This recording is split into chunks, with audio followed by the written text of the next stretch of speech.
This bathroom isn't for passengers like you." The words hit Dr. Celeste Bryant like a physical blow. Jessica Martinez, the blonde flight attendant blocking the narrow airplane aisle, didn't even blink when she said it. Her voice cut through the recycled cabin air with practiced authority, loud enough for nearby passengers to hear every syllable. She looked directly at the black woman in the navy blazer and made her decision. What Jessica didn't know was that in exactly 8 minutes, the woman standing in front of her would trigger a phone call from the Federal Aviation Administration that would end her career forever. Before we dive deeper, tell me, where are you watching from? Drop your city in the comments, and if you've ever been denied something you had every right to, this story is for you. Hit that subscribe button because what happens next will shock you. Dr. Celeste Bryant had taken this exact flight from Phoenix to Atlanta dozens of times. Phoenix Airlines Flight 847, Seat 18C, always the aisle for easy access to her work. Today was different, though. Today was supposed to be a celebration. After 15 years as one of the FAA's most trusted aerospace medicine consultants, she was finally taking a vacation with her husband, Robert. Robert Torres, 52, sat beside her in 18B, his reading glasses perched on his nose as he reviewed case files. 25 years as a corporate attorney had taught him to work anywhere, even at 35,000 feet. His silver hair caught the afternoon light streaming through the cabin windows. He looked up as Celeste shifted uncomfortably in her seat. "You okay, mi amor?" he asked quietly, using the Spanish endearment that always made her smile. Celeste nodded, but her face showed strain. The new medication she'd started for her autoimmune condition came with side effects, sudden, intense pressure that required immediate attention. She'd read the warnings, understood the pharmacology, but experiencing it was different. This wasn't a casual urge. This was becoming urgent. She unbuckled her seatbelt. The illuminated sign above had been turned off for the past hour. Passengers moved freely about the cabin. Flight attendants served drinks and snacks. Everything was normal except for the growing discomfort that made her breathing shallow. "I'll be right back," she told Robert, giving his hand a gentle squeeze. Celeste made her way down the aisle toward the rear lavatory. She preferred not to use the first-class bathroom closer to the front, a matter of principle and politeness. Her navy blazer was wrinkled from the 3-hour flight, her silver jewelry caught the overhead lights, and her confident stride spoke of someone comfortable in professional spaces. That's when she met Jessica Martinez. Jessica stood guard by the galley clipboard in hand blonde ponytail pulled back so tightly it stretched her features. At 29, she carried herself with the kind of authority that comes from wearing a uniform and having just enough power to make someone's day miserable. Her smile was practiced, perfect, and completely empty. "Excuse me," Celeste said politely as she approached. "I need to use the restroom." Jessica stepped sideways, blocking the path. That's when she delivered the words that would change both their lives forever. "This bathroom isn't for passengers like you." The cabin seemed to stop breathing. Conversations paused mid-sentence. A businessman looked up from his laptop. A mother turned from entertaining her children. The words hung in the air like smoke from a crashed plane. Celeste blinked, certain she'd misheard. "I'm sorry." What Jessica's smile widened, but her eyes remained cold. "The lavatory is being prepared for priority passengers. You'll need to wait." "Priority passengers?" Celeste kept her voice level, professional. Years of dealing with aviation bureaucracy had taught her to stay calm when others lost control. "What do you mean? First-class passengers, frequent flyers, people who've earned the privilege?" Jessica's tone was matter-of-fact, like she was explaining airline safety procedures. "This bathroom serves the premium cabin overflow." Celeste glanced at the lavatory door. No out-of-order sign. No maintenance issues. The vacant indicator showed green. Other passengers had used it freely during the flight. She looked back at Jessica, studying her face, reading the micro-expressions that revealed the truth. This wasn't about bathroom protocols. This was about something else entirely. "I'm in seat 18C, Celeste said calmly. "I'm a paying passenger on this flight. I have the same rights as everyone else." Jessica's laugh was sharp-cutting. "Rights? Honey, this is an airplane. I make the rules up here." The exchange had attracted attention. Maria Gonzalez in seat 19A fumbled for her phone. Tom Wilson in 20B closed his laptop, sensing something important happening. Elena Vasquez, 2 rows behind, paused her conversation with her teenage daughter. Celeste felt the familiar fire building in her chest, not anger but determination. She'd faced discrimination before. At 25, trying to get her first consulting contract. At 30, proving herself in rooms full of men who questioned her expertise. At 35, fighting for recognition in a field dominated by people who looked nothing like her, but never on an airplane, never in the industry she'd helped shape and protect. "I understand you have protocols," Celeste said, her voice steady as a surgeon's hand. "But I also have a medical situation that requires immediate attention. May I please use the restroom?" Jessica's expression shifted, the mask slipping for just a moment. Celeste caught it. The flash of something ugly, something that had been hiding behind the professional smile. "Medical situation?" Jessica's voice dripped with skepticism. What kind of medical situation? The question itself was a violation. Passengers weren't required to explain their bodily functions to flight attendants. But Celeste answered anyway, maintaining her dignity. "Medication side effects. I need to use the facilities immediately." Jessica looked her up and down, a deliberate assessment that took in every detail. Dark skin, braided hair, confident posture, professional attire that didn't scream wealth or status. In Jessica's mind, the calculation was simple. This woman didn't look like someone who mattered. "I don't see any medical alert bands," Jessica said. "No service animal, no documentation. Sounds like you're just trying to cut in line." Cut in line. Celeste's composure cracked slightly. "There is no line. The bathroom is empty. And it's staying that way until I say otherwise." That's when Robert Torres appeared beside his wife. His lawyer instincts had kicked in the moment he noticed her prolonged absence. One look at the confrontation told him everything he needed to know.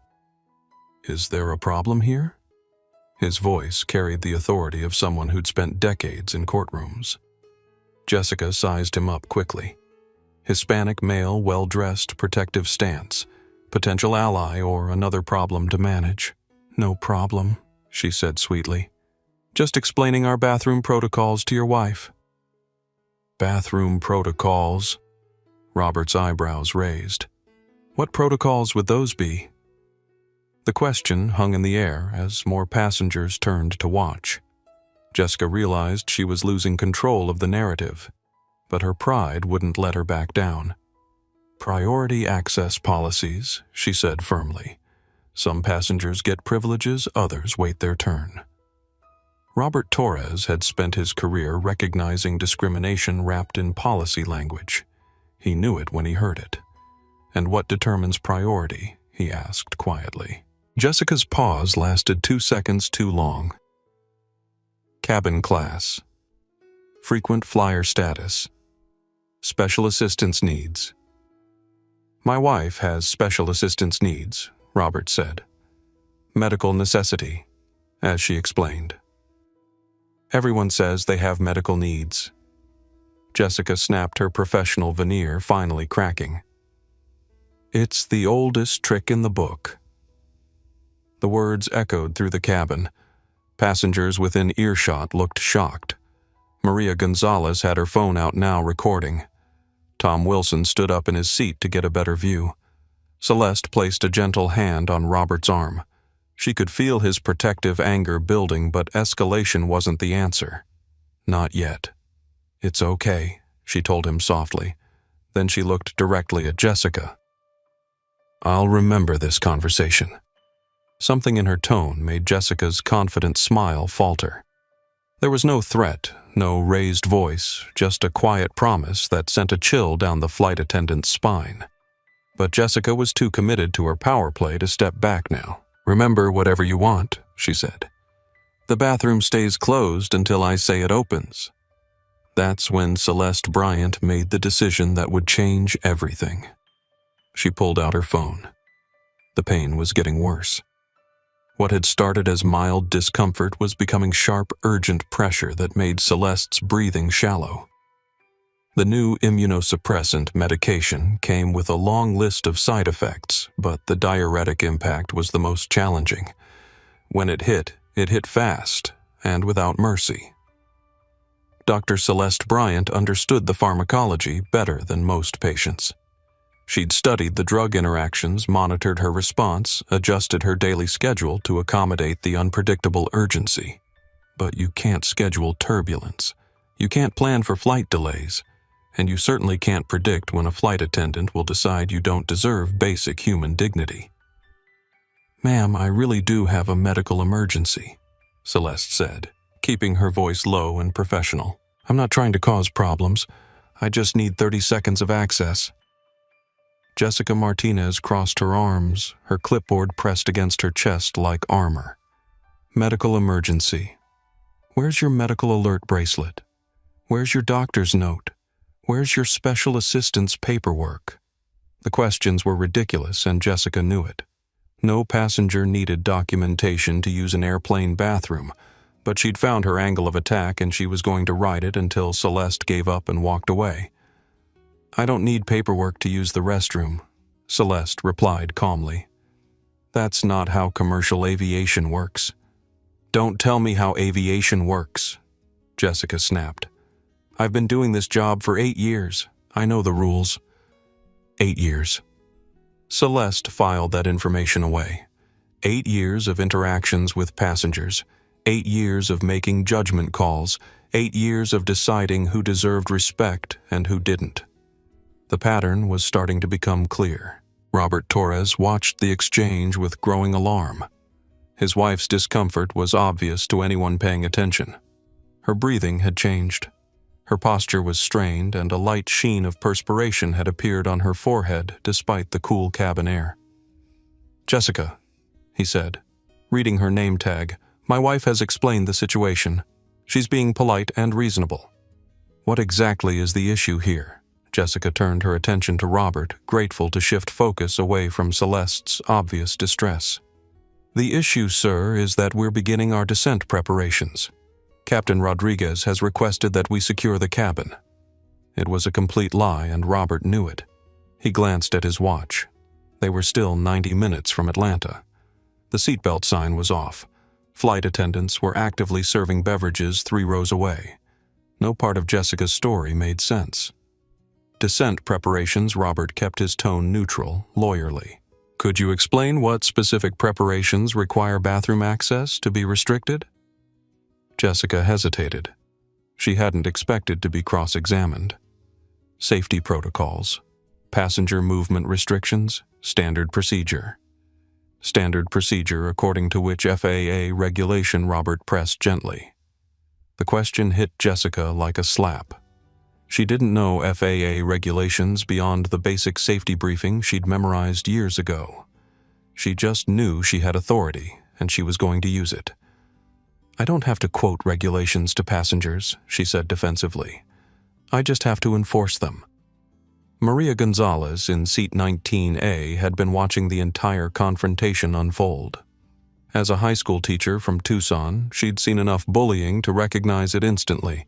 This wasn't about bathroom protocols or safety procedures. This was about power and prejudice, plain and simple. She discreetly started recording on her phone. "Excuse me," Maria interjected politely. "I used that same bathroom 20 minutes ago. There were no restrictions then." Jessica whipped around to face Maria. That was before we received new instructions from the cockpit. What instructions? Tom Wilson asked from seat 20B. The software engineer from Dallas had been listening to the exchange while pretending to work on his laptop. "I didn't hear any announcements." Jessica's face was flushing, now red splotches appearing on her neck as more passengers joined the conversation. Not all instructions are announced to the cabin, but bathroom restrictions would be, Elena Vasquez said from 2 rows behind. She was traveling with her 16-year-old daughter to visit family in Atlanta. Both had flown enough to know airline procedures. Flight attendants always announce when facilities are unavailable. Celeste watched the support building around her with gratitude and growing hope. But the physical situation was becoming desperate. The medication's effects were intensifying, and she could feel her body reaching the point where dignity might not be maintainable much longer. "Jessica," she said firmly, "I'm going to ask you one more time. May I please use the restroom? I have a genuine medical need." Jessica looked around the cabin, realizing she'd created a spectacle. Dozens of passengers were now watching, listening, forming opinions.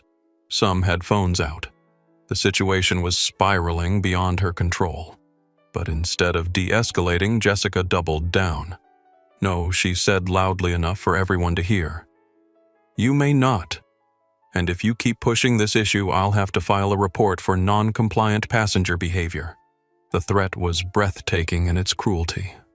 Celeste stared at Jessica, seeing something she'd encountered too many times before. Someone drunk on the smallest taste of power, willing to cause suffering to maintain their sense of superiority. Robert's legal mind was cataloging every word, every violation, every witness statement that would be needed later. But his husband's heart was breaking watching his wife's humiliation. "This is ridiculous," he said, his calm finally cracking. "You're denying a passenger basic bathroom access based on what personal bias?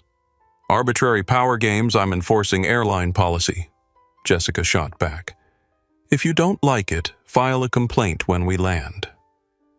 "Oh, we will," Celeste said quietly, "but not the kind of complaint you're expecting." There was something in her tone that made Jessica pause. Not anger, not threats, just absolute certainty. Like someone who knew exactly what they were doing and exactly what was about to happen. "Are you threatening me?" Jessica demanded. "No," Celeste replied calmly. "I'm informing you." The distinction was lost on Jessica, but not on the passengers watching. Maria Gonzalez continued recording, capturing every word. Tom Wilson was taking notes on his phone. Elena Vasquez whispered translations to her daughter in rapid Spanish. Celeste placed a gentle hand on Robert's arm. She could feel his protective anger building, but escalation wasn't the answer. "Not yet. It's okay," she told him softly. Then she looked directly at Jessica. "I'll remember this conversation." Something in her tone made Jessica's confident smile falter. There was no threat, no raised voice, just a quiet promise that sent a chill down the flight attendant's spine. But Jessica was too committed to her power play to step back now. "Remember whatever you want," she said. "The bathroom stays closed until I say it opens." That's when Celeste Bryant made the decision that would change everything. She pulled out her phone. Jessica Martinez watched Celeste pull out her phone with growing alarm. Something about the black woman's calm confidence was unsettling. Most passengers, when faced with crew authority, either backed down or got loud and belligerent. Celeste was doing neither. She was methodical, deliberate, like someone following a well-rehearsed plan. "Ma'am, you can't make phone calls during flight," Jessica said quickly, grasping for any rule she could enforce. "Please put your device away." Celeste looked up at her with eyes that held no anger, just determination. "Actually, I can. We're above 10,000 feet with the captain's approval for electronic devices. Your airline's own announcement confirmed it." The precision of the response told Jessica she was dealing with someone who understood aviation regulations better than she did. That realization sent a chill down her spine. Carmen Lopez stepped closer, her experienced eyes reading the situation with growing concern. "Jessica, what exactly happened here? Passenger was being difficult about bathroom access." Jessica said, her voice less certain now. I explained our policies, but she wouldn't listen. What policies? Carmen asked sharply. We don't restrict bathroom access during normal flight operations. Maria Gonzalez continued recording from her seat, making sure to capture the senior flight attendant's obvious confusion. This was no longer just a dispute between a passenger and crew member. This was a supervisor discovering her employee had gone rogue. Tom Wilson stood up in the aisle, his 6-foot frame giving him a clear view over other passengers. I witnessed the entire conversation, he announced loudly. The flight attendant denied bathroom access based on what she called priority passenger policies. Elena Vasquez nodded in agreement. She said the bathroom was only for first-class passengers and frequent flyers. Carmen's face darkened. There were no such policies. Jessica had invented them on the spot, which meant this was either a massive training failure or something much worse. Is this true? Carmen demanded. Jessica's mouth opened and closed without sound. She'd expected passenger complaints to be handled quietly after landing filed away in corporate bureaucracy, forgotten within days. She hadn't expected public confrontation, supervisor involvement, or the kind of immediate accountability that was building around her. I was following protocols, she finally managed. What protocols? Carmen's voice was ice cold now. Quote them. Chapter and verse. Celeste continued holding her phone, watching the exchange with fascination. In her years consulting for airlines, she'd seen crew training, reviewed policies, analyzed incident reports. Never had she witnessed such a complete breakdown of basic customer service standards. Robert Torres placed a protective hand on his wife's shoulder. Celeste, maybe we should just find another bathroom. No, she said quietly. This isn't about the bathroom anymore. Her words carried to the passengers nearby, and several nodded in understanding. This had become about something bigger than bathroom access. This was about respect, dignity, and the abuse of authority. Mike Thompson, the junior flight attendant, appeared from the forward galley with a drink cart. At 25, he was new enough to the job to still believe in treating all passengers with equal courtesy. He took one look at the crowd gathered around Jessica and knew something was seriously wrong. What's going on? He asked Carmen quietly. Jessica denied bathroom access to a passenger, Carmen replied. Claims it was policy. Mike's forehead wrinkled in confusion. What policy? We don't have bathroom restrictions. The comment was overheard by several passengers, adding to the mounting evidence that Jessica had acted entirely on her own authority. Jessica realized the walls were closing in. Her fellow crew members were contradicting her story. Passengers were recording her every word. Her supervisor looked ready to suspend her on the spot. Time for desperate measures. Look, she said, raising her voice to address the growing audience. I know this passenger type. They make demands, claim medical emergencies, threaten lawsuits when they don't get their way. I was just trying to maintain order. The words fell like stones into still water, creating ripples of shock and outrage. Passenger type Robert's lawyer instincts were fully engaged now. What type would that be? Jessica realized she'd said too much, revealed too much of her thinking. But she was committed to her course now, no matter how badly it was going. You know what I mean, she said defensively. No, Tom Wilson called out from his seat. We don't know what you mean. Please explain. Maria Gonzalez adjusted her phone to capture Jessica's face clearly. Yes, please explain what type of passenger this is. Elena Vasquez translated the conversation for her daughter in whispered Spanish, her voice tight with anger. Celeste watched Jessica's growing desperation with something approaching pity. The flight attendant had dug herself into a hole so deep that every word only made it worse. But instead of apologizing, instead of admitting her mistake, Jessica was doubling down on her prejudice. It was exactly the kind of behavior that would need to be reported to the proper authorities. Carmen Lopez had heard enough. Jessica, you need to step away from this situation immediately. I'm taking over." "I can handle this," Jessica protested. "No, you can't," Carmen replied firmly. "You've already made it worse." Jessica's face flushed with embarrassment and rage.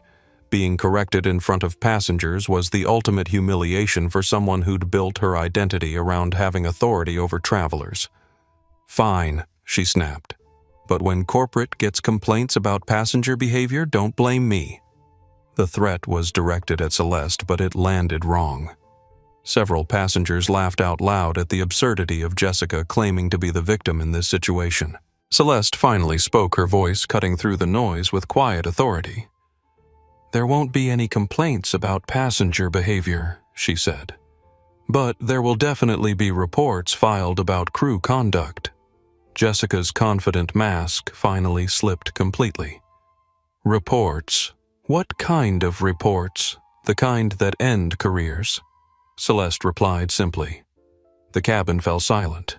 Even the background hum of the engines seemed to quiet as passengers absorbed the implications of those words.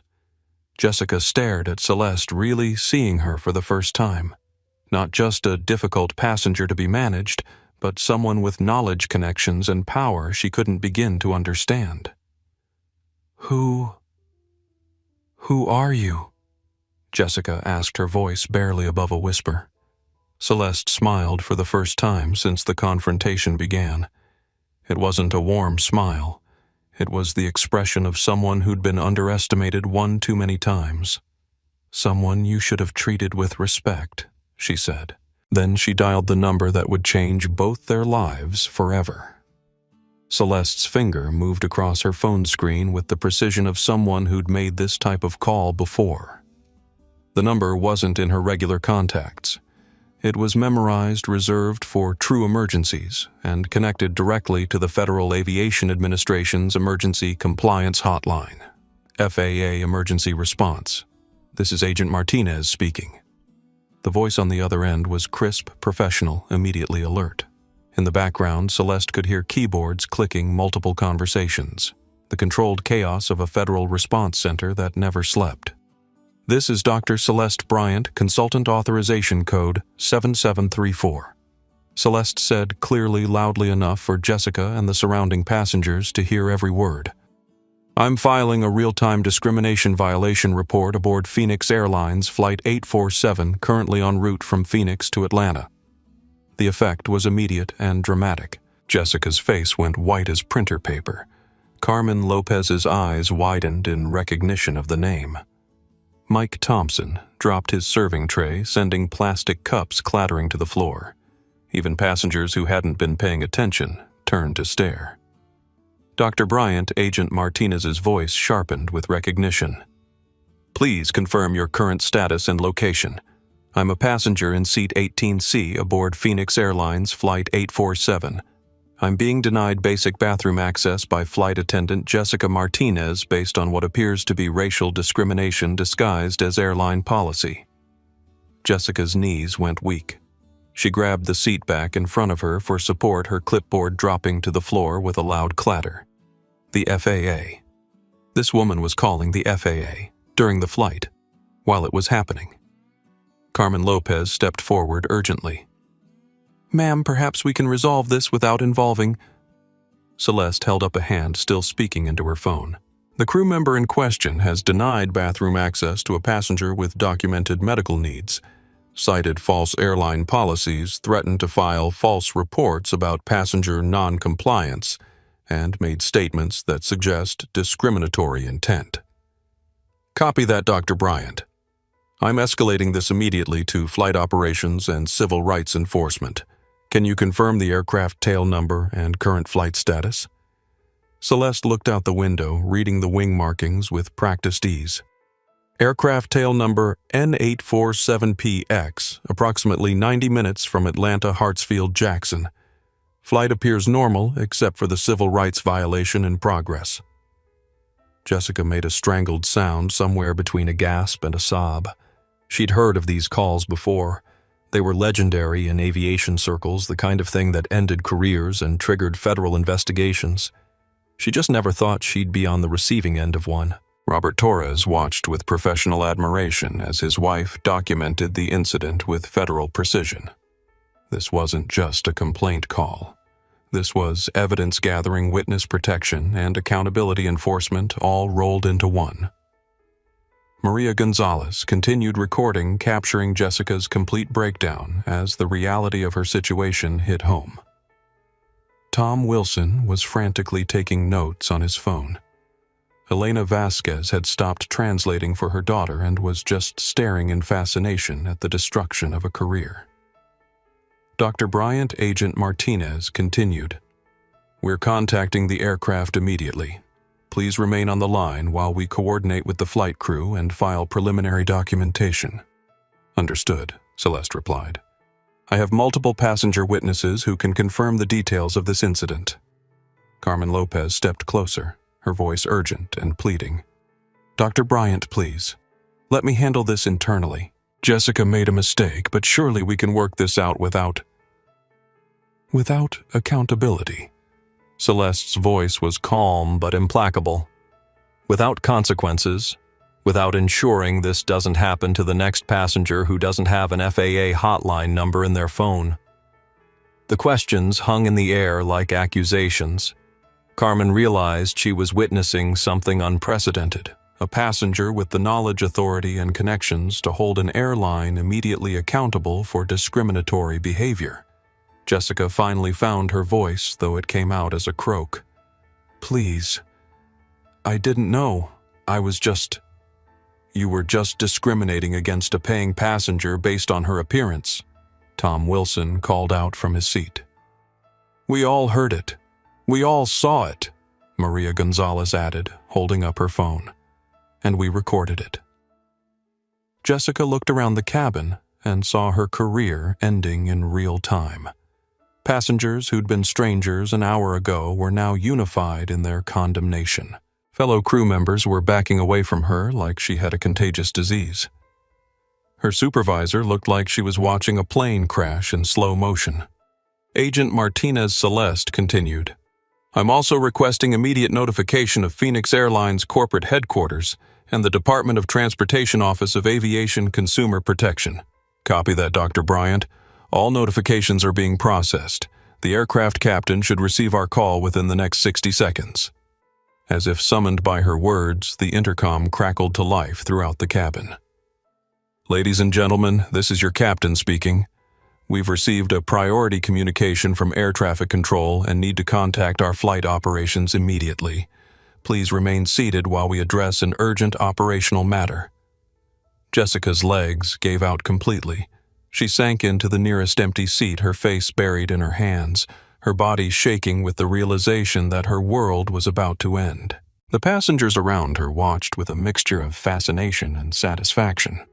Justice was being served at 35,000 feet, swift and merciless, and completely deserved. Carmen Lopez made one last desperate attempt at damage control. "Dr. Bryant, on behalf of Phoenix Airlines, I want to formally apologize for this incident. We'll conduct a thorough investigation and take appropriate action." Celeste looked at her with something approaching sympathy. "Carmen, I appreciate that. But investigation and action should have happened long before this. How many other passengers has Jessica treated this way? How many complaints have been filed and ignored?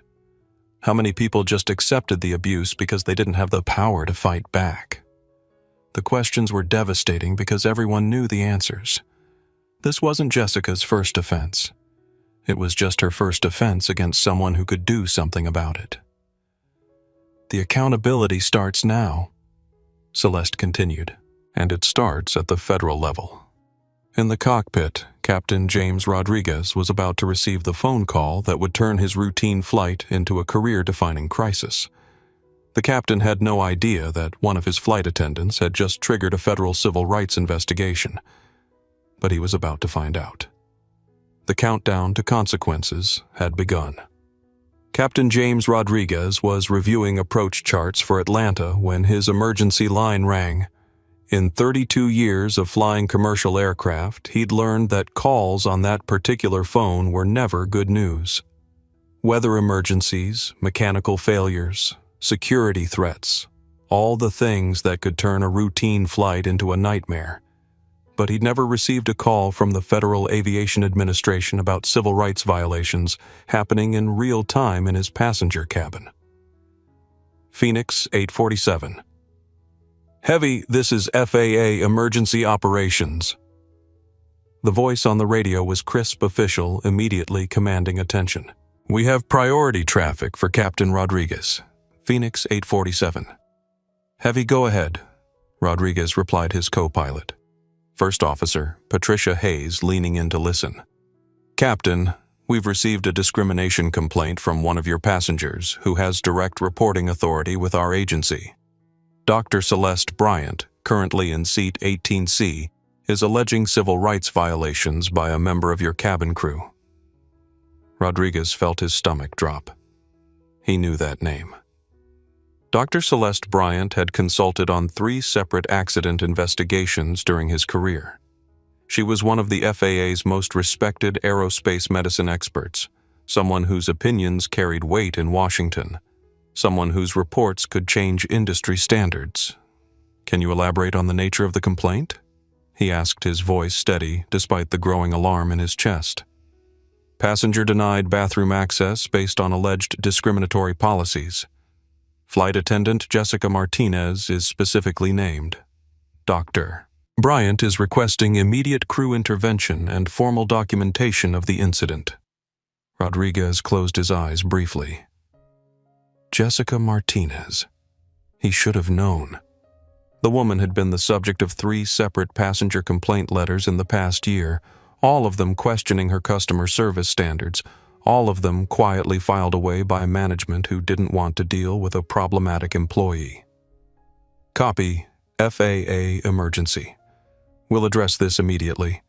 Captain Rodriguez, please be advised that Dr. Bryant remains on an open line with our Emergency Response Center. This incident is being monitored and recorded in real time. Additional notifications have been sent to Phoenix Airlines corporate headquarters and DOT Consumer Protection. The words hit like physical blows. Real-time monitoring, corporate notifications, DOT involvement. This wasn't just a passenger complaint that could be smoothed over with vouchers and apologies. This was a federal case building in real time. Understood, FAA emergency. Phoenix 847 heavy out. Rodriguez set down his headset and looked at his co-pilot. Patricia Hayes, 41, had been flying with Phoenix Airlines for 15 years.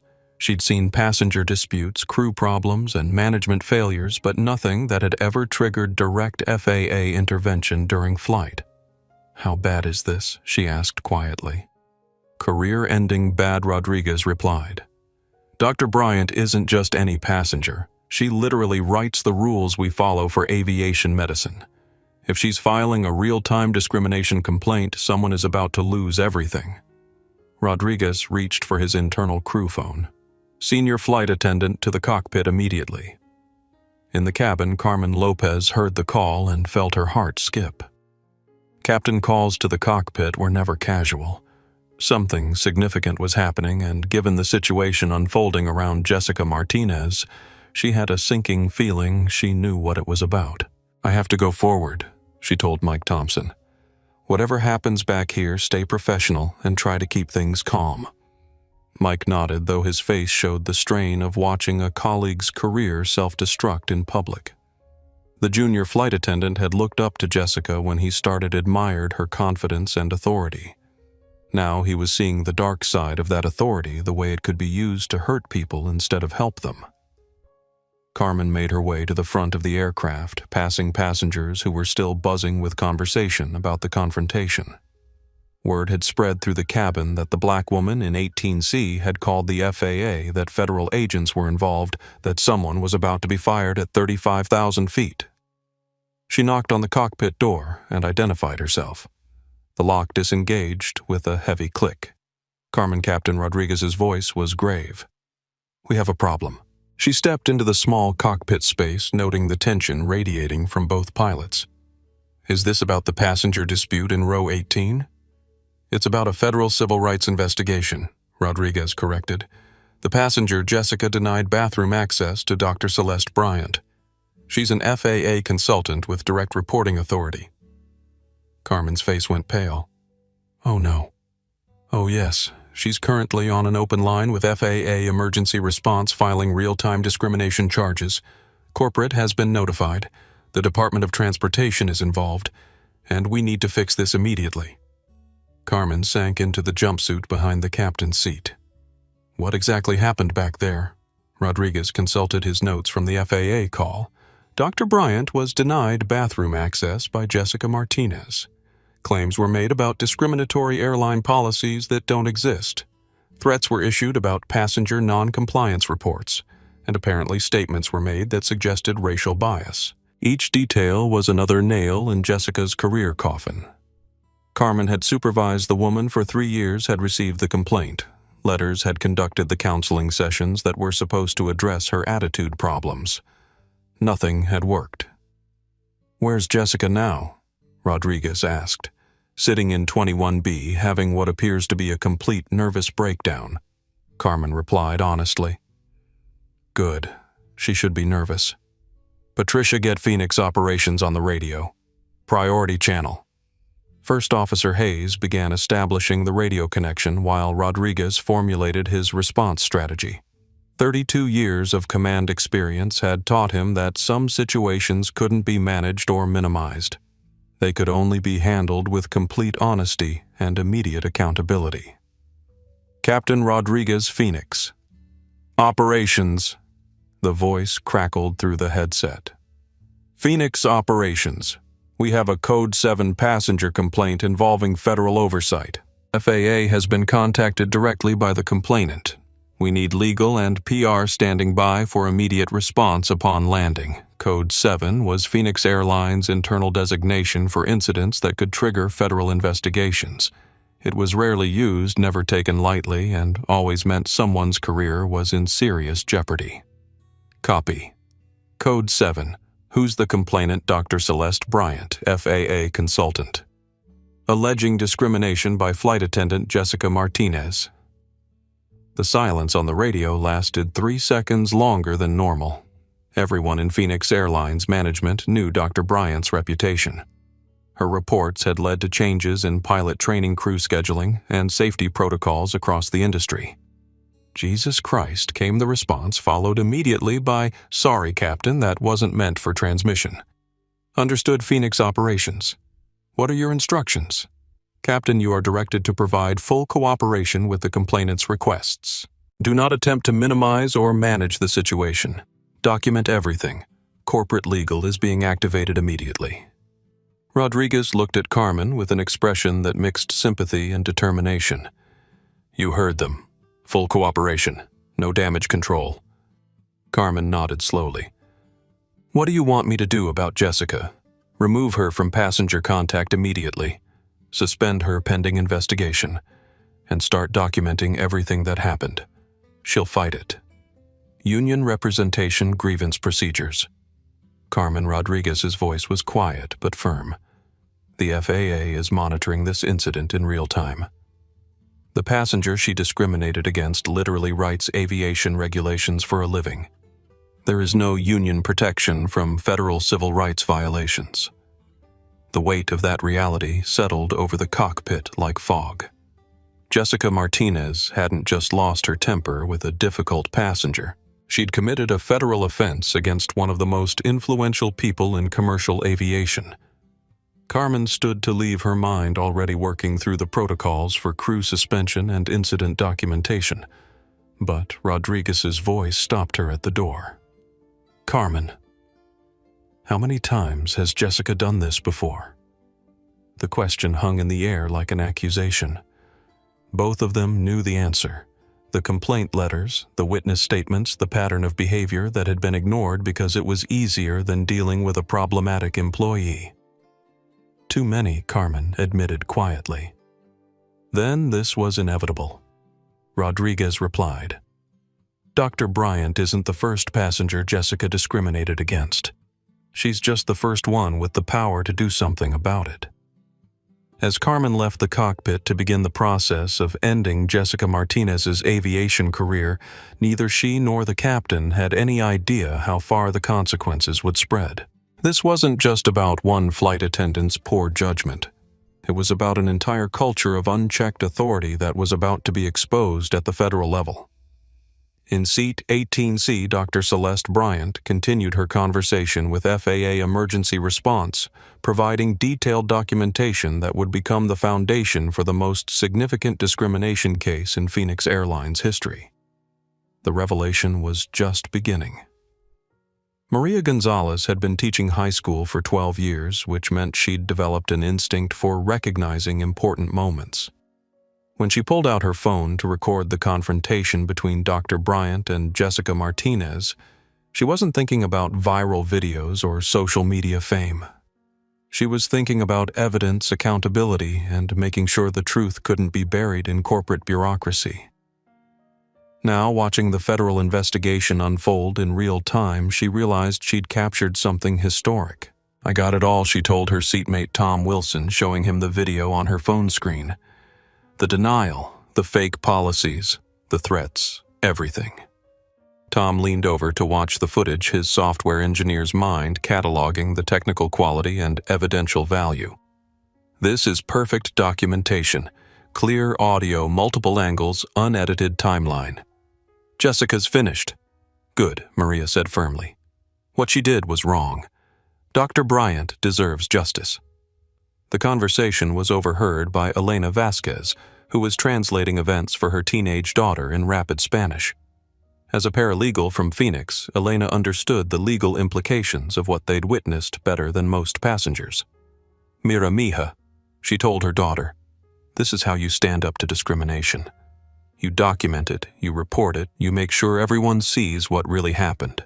Her daughter, Sophia, 16, was filming the aftermath on her own phone, capturing the shocked faces of passengers, the nervous energy of the crew, the obvious distress of Jessica Martinez, who was still slumped in seat 21B. "Mom, this is going to be everywhere," Sophia said. "Like everywhere. That flight attendant just became the most hated person on the internet." Elena nodded grimly. Play stupid games, win stupid prizes. 3 rows behind them, businessman David Chen was live-streaming the situation to his LinkedIn network. As a diversity and inclusion consultant for Fortune 500 companies, he recognized the incident as a perfect case study in institutional bias and individual accountability. "What you're seeing here, folks," he spoke quietly into his phone camera, "is exactly why we need robust reporting mechanisms and immediate consequences for discriminatory behavior." Dr. Bryant didn't just complain to customer service. She called the Federal Aviation Authority. That's the level of response discrimination should trigger. His live stream was gaining viewers by the minute as connections shared it across professional networks. Comments were pouring in from aviation industry professionals who recognized the names involved and understood the significance of the federal intervention. Dr. James Mitchell, a cardiologist returning from a medical conference, had been watching the situation unfold with professional interest.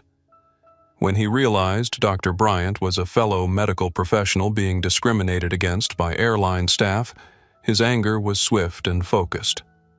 "Excuse me," he called out to Carmen Lopez as she returned from the cockpit. "I'm Dr. James Mitchell, cardiothoracic surgery. I want to go on record as a witness to the discrimination I just observed." Carmen paused her notepad already out to document witness statements as ordered by Captain Rodriguez. "Doctor, I appreciate your concern, but we're handling this through proper channels."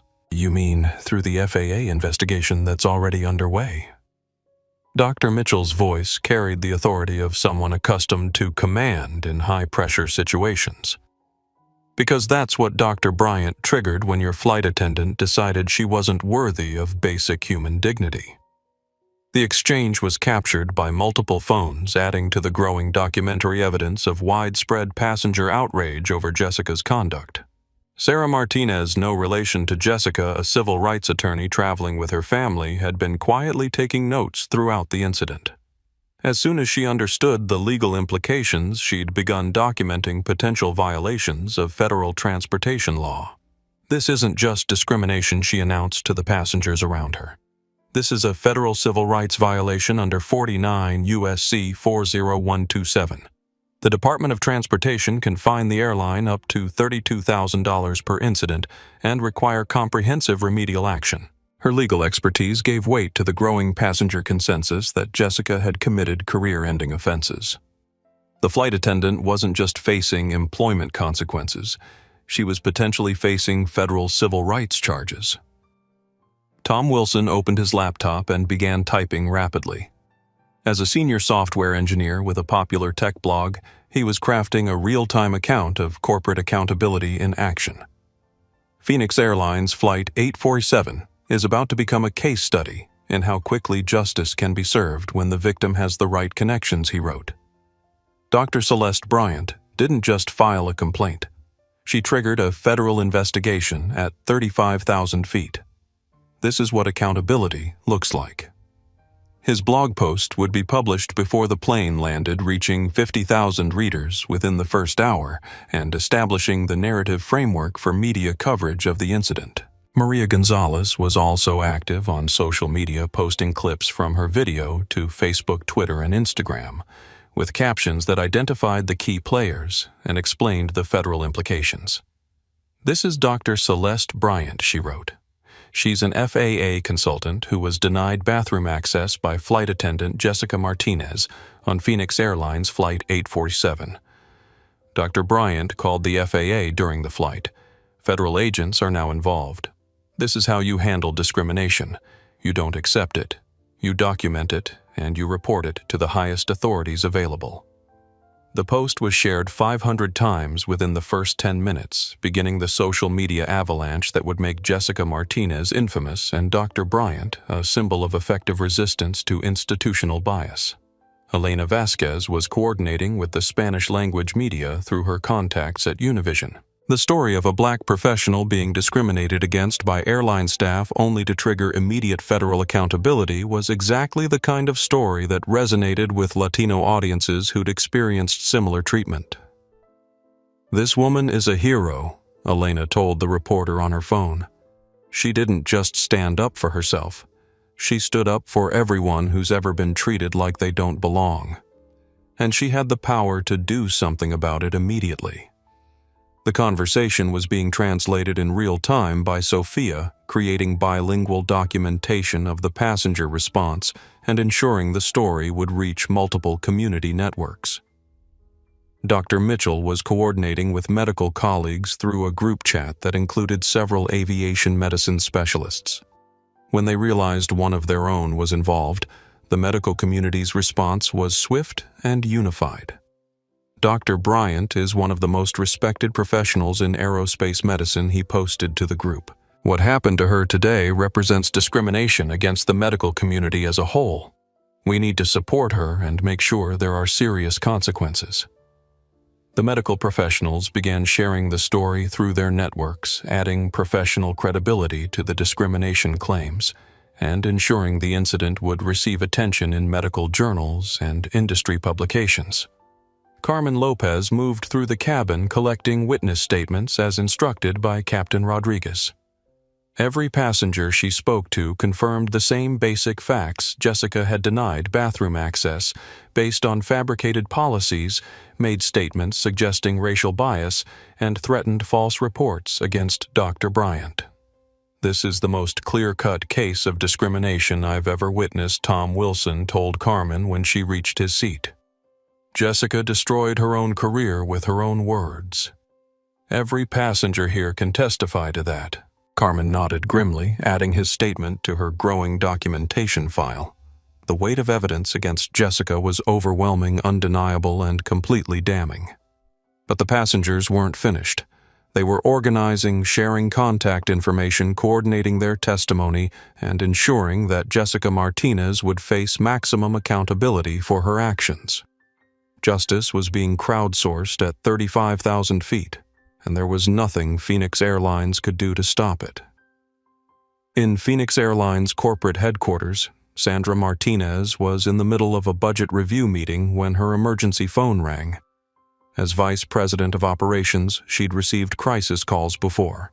Weather emergencies, mechanical failures, security incidents. But the tone in her assistant's voice when she answered told her this was different.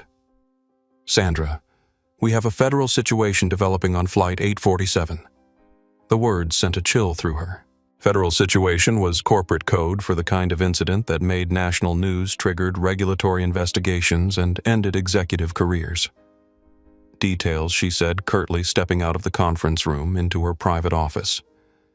Discrimination complaint filed directly with the FAA by Dr. Celeste Bryant.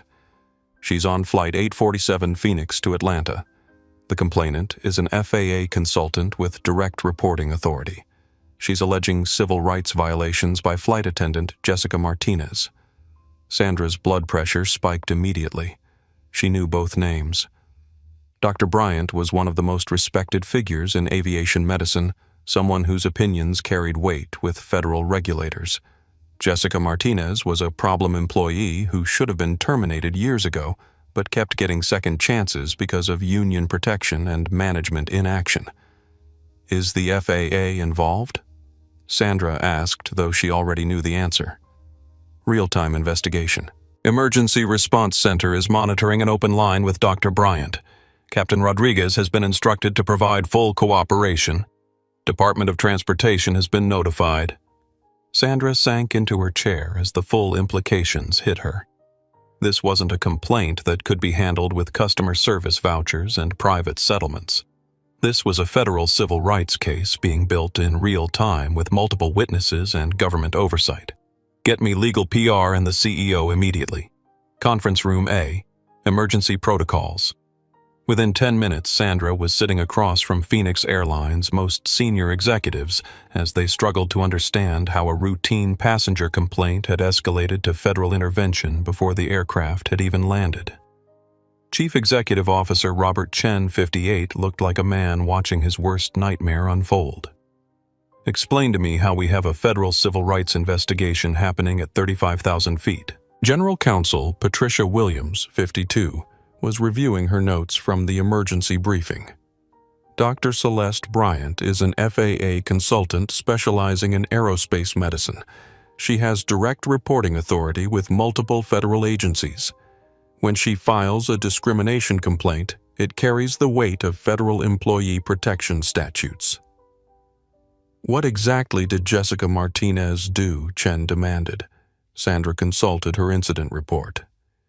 "Denied bathroom access to Dr. Bryant based on alleged airline policies that don't exist. Made statements suggesting the policies were based on passenger type. Threatened to file false reports about passenger non-compliance when challenged." The silence in the room was deafening. Every executive understood they were looking at career-ending liability. Chief Financial Officer Michael Torres, 49, was already calculating damage scenarios. "What's our exposure?" "Unlimited." Williams replied bluntly. "Federal civil rights violations can trigger punitive damages in the tens of millions, plus regulatory sanctions, operating certificate review, and congressional oversight." Chen rubbed his temples, feeling a stress headache building. "How did we get here? How did Jessica Martinez still have a job?" Sandra opened the employment file she'd requested during the emergency briefing. 3 passenger complaint letters in the past year, all alleging discriminatory treatment, 2 formal counseling sessions, 1 written warning, no termination because union procedures require progressive discipline. Progressive discipline for discrimination. Williams' voice was incredulous. Who authorized that approach?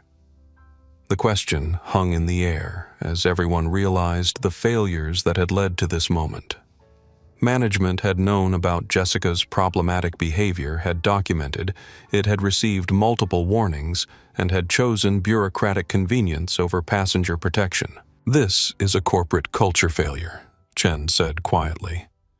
"We prioritized employee protection over customer dignity, and now we're facing federal accountability. Public Relations Director Lisa Rodriguez, 45, was monitoring social media feeds on her tablet. "It's already viral," she announced. "Passenger videos are being shared across multiple platforms. Flight 847, justice is trending. We're going to be the face of airline discrimination by tomorrow morning." Sandra pulled up the passenger manifest on her laptop. "Who else is on that flight? Any other potential complications?" 2 doctors, 1 civil rights attorney, 1 diversity consultant, and multiple passengers with significant social media followings," Lisa replied. "Essentially, we discriminated against an FAA consultant in front of the worst possible audience." Chen stood and began pacing the room. "Forget damage control. Forget minimizing exposure. We need to accept responsibility, implement immediate reforms, and pray the federal government doesn't revoke our operating certificate." Williams was drafting legal strategy on her notepad. "We need to terminate Jessica Martinez immediately. Full investigation of management oversight failures, comprehensive review of discrimination policies, and significant financial settlement with Dr. Bryant." "How significant?" Torres asked. "Whatever it takes to avoid federal prosecution," Williams replied. "Dr. Bryant has the authority to turn this into a Department of Justice civil rights case. We cannot let that happen." Sandra's phone rang with an update from the aircraft. She answered on speaker. "Ma'am, this is Captain Rodriguez. The situation has stabilized, but passenger sentiment is completely against the airline. Multiple witnesses are coordinating testimony. The FAA complainant remains on an open line with federal authorities." "Captain, what's your assessment?" Chen asked. "Complete institutional failure, sir. This isn't about one employee making a mistake. This is about a culture that allowed discrimination to continue unchecked. Dr. Bryant isn't just filing a complaint. She's documenting a pattern of bias." The words hit the executive team like physical blows. This wasn't crisis management anymore. This was corporate survival. Chen made the decision that would define Phoenix Airlines' response to the crisis. Full accountability, immediate termination of Jessica Martinez, complete cooperation with federal investigation, public acceptance of responsibility, and whatever resources Dr. Bryant needs to reform our policies. Sir Torres interjected, "The financial exposure is less important than our reputation and operating authority." Chen cut him off. "We're going to fix this publicly and completely, because if we don't, there won't be an airline left to worry about." As the executive team began implementing crisis response protocols, none of them realized how deeply the investigation would dig into Phoenix Airlines' corporate practices. Dr. Bryant's complaint wasn't just about bathroom access. It was about to expose years of management failures, cultural problems, and institutional bias that reached into every level of the organization. The emergency response was just the beginning. While Phoenix Airlines executives scrambled to contain the federal crisis, Human Resources Director Angela Foster was pulling Jessica Martinez's complete employment file. What she found was a damning pattern of discriminatory behavior that should have resulted in termination years earlier. The first complaint arrived in Jessica's second year with the airline. A black businessman from Chicago alleged that she'd questioned his right to sit in an upgraded seat, demanded additional documentation, and made comments about passengers who looked like they belonged in premium cabins. The complaint was filed away as a misunderstanding after Jessica claimed it was a seating mix-up. The second incident occurred 8 months later. A Latino family traveling with elderly grandparents reported that Jessica had been dismissive and hostile when they requested assistance with carry-on luggage. She'd allegedly told them that people should come prepared to handle their own bags and suggested they fly airlines that cater to their needs. The third complaint was from an Asian American doctor who claimed Jessica had questioned her medical credentials when she offered to assist with a passenger medical emergency. Jessica had reportedly said she needed to see real identification before allowing someone like that to provide medical care. Each complaint had been investigated by Jessica's supervisor, Daniel White, 45, a manager who'd been with Phoenix Airlines for 22 years. In each case, White had accepted Jessica's denials, characterized the incidents as communication misunderstandings, and recommended additional customer service training rather than disciplinary action. Angela Foster read through the files with growing horror and professional outrage. The pattern was clearly documented and should have triggered termination procedures years ago. Instead, it had been covered up by a manager who apparently shared Jessica's biases. She reached for her secure phone line to brief CEO Robert Chen on the full scope of the problem. "Sir, we have a much bigger issue than one discriminatory flight attendant," she began. "Jessica Martinez has a documented history of targeting minority passengers. 3 formal complaints in 5 years, all with the same pattern of behavior." "How did she keep her job?" Chen demanded. Supervisor Daniel White classified all complaints as training issues rather than disciplinary matters. He appears to have actively protected her from consequences. Chen closed his eyes, realizing the federal investigation would uncover not just individual discrimination, but organizational complicity. "Where's White now, currently working as operations supervisor for the Western region? He's overseen crew assignments and passenger service training for the past 3 years. The implications were staggering. If White had been protecting Jessica while supervising other employees, the discriminatory culture could have spread throughout the organization. "Get me his employment file immediately," Chen ordered, "and start pulling records on every employee he supervised." Meanwhile, Carmen Lopez was in the aircraft lavatory reviewing her own documentation of Jessica's behavior. As senior flight attendant, she'd been required to sign off on Jessica's performance evaluations and training certifications. Looking back, she realized she'd been complicit in enabling the discrimination through administrative rubber stamping. Jessica had always been difficult to work with, prone to making harsh judgments about passengers based on appearance rather than behavior. Carmen had attributed it to personality quirks rather than recognizing it as discriminatory bias. She'd written performance reviews that focused on Jessica's technical competence while glossing over passenger complaint patterns. The federal investigation would examine every document, every evaluation, every decision that had allowed Jessica to continue targeting minority passengers. Carmen realized her own career was now in jeopardy. Dr. O. Celeste Bryant, still on the phone with FAA Emergency Response, was providing detailed context about her professional background that was making federal investigators realize the magnitude of Phoenix Airlines' error. "Agent Martinez," she said to her FAA contact, "I need to clarify something important. I'm not just filing this complaint as a passenger. I'm filing it as a federal aviation safety consultant who has observed behavior that suggests widespread cultural problems within this airline. Can you elaborate on that assessment, Dr. Bryant?" The confidence with which flight attendant Martinez invented discriminatory policies suggests she's done this before. The lack of immediate correction by supervisory staff suggests management tolerance for such behavior. This appears to be institutional rather than individual misconduct. Agent Martinez was taking notes rapidly. "Are you formally recommending a comprehensive investigation of Phoenix Airlines' employment practices?" "I am. This level of brazen discrimination doesn't develop in isolation. There's a culture that supports and enables this behavior." The federal response was immediate and expansive. Within an hour, the Department of Transportation had authorized a full audit of Phoenix Airlines' employment practices, training procedures, and passenger complaint resolution processes. Justice Department Civil Rights Division was notified about potential pattern and practice violations.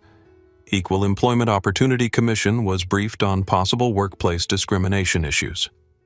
The investigation that began with Jessica Martinez denying bathroom access was expanding into a comprehensive review of corporate culture and management accountability. Back in Phoenix headquarters, Angela Foster was discovering the true scope of Daniel White's protective relationship with problematic employees. His region had the highest rate of passenger discrimination complaints in the entire airline, but also the lowest rate of employee disciplinary action. He's been running interference for employees who target minority passengers, she told Chen during an emergency conference call. Not just Jessica Martinez.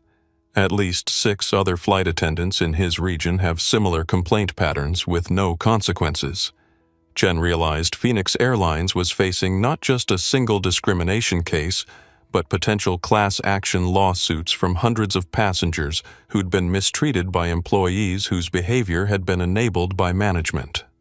"How deep does this go?" he asked. "We won't know until the federal investigation is complete," Foster replied. "But it appears we have a regional culture of discrimination that's been protected and enabled by supervision." The revelation that Jessica Martinez was part of a larger pattern of discriminatory behavior ensured that her termination would be just the beginning of corporate accountability measures. Phoenix Airlines was about to undergo the most comprehensive federal investigation in its history, and it all started with one woman who refused to accept being denied basic human dignity. Captain Rodriguez's voice crackled over the intercom with unusual gravity. "Ladies and gentlemen, this is your captain. Due to a serious policy violation, we are making immediate changes to our cabin crew assignments. We apologize for any inconvenience and appreciate your patience as we address this matter." The announcement was carefully worded, but every passenger understood its meaning.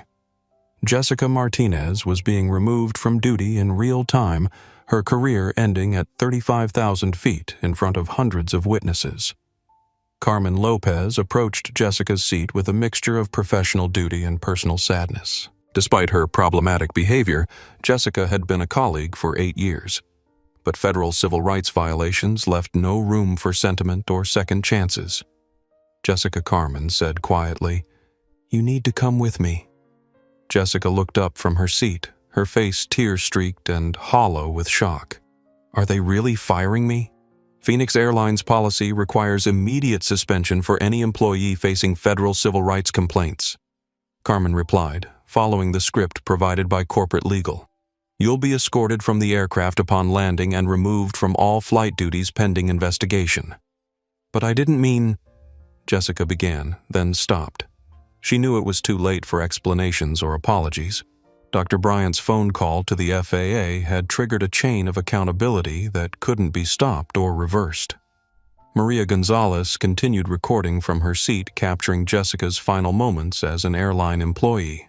The woman who'd wielded authority so confidently an hour earlier now looked broken, defeated, completely stripped of the power she'd abused. "This is what accountability looks like," Maria whispered to her phone camera. "Actions have consequences, especially when you discriminate against someone with federal authority."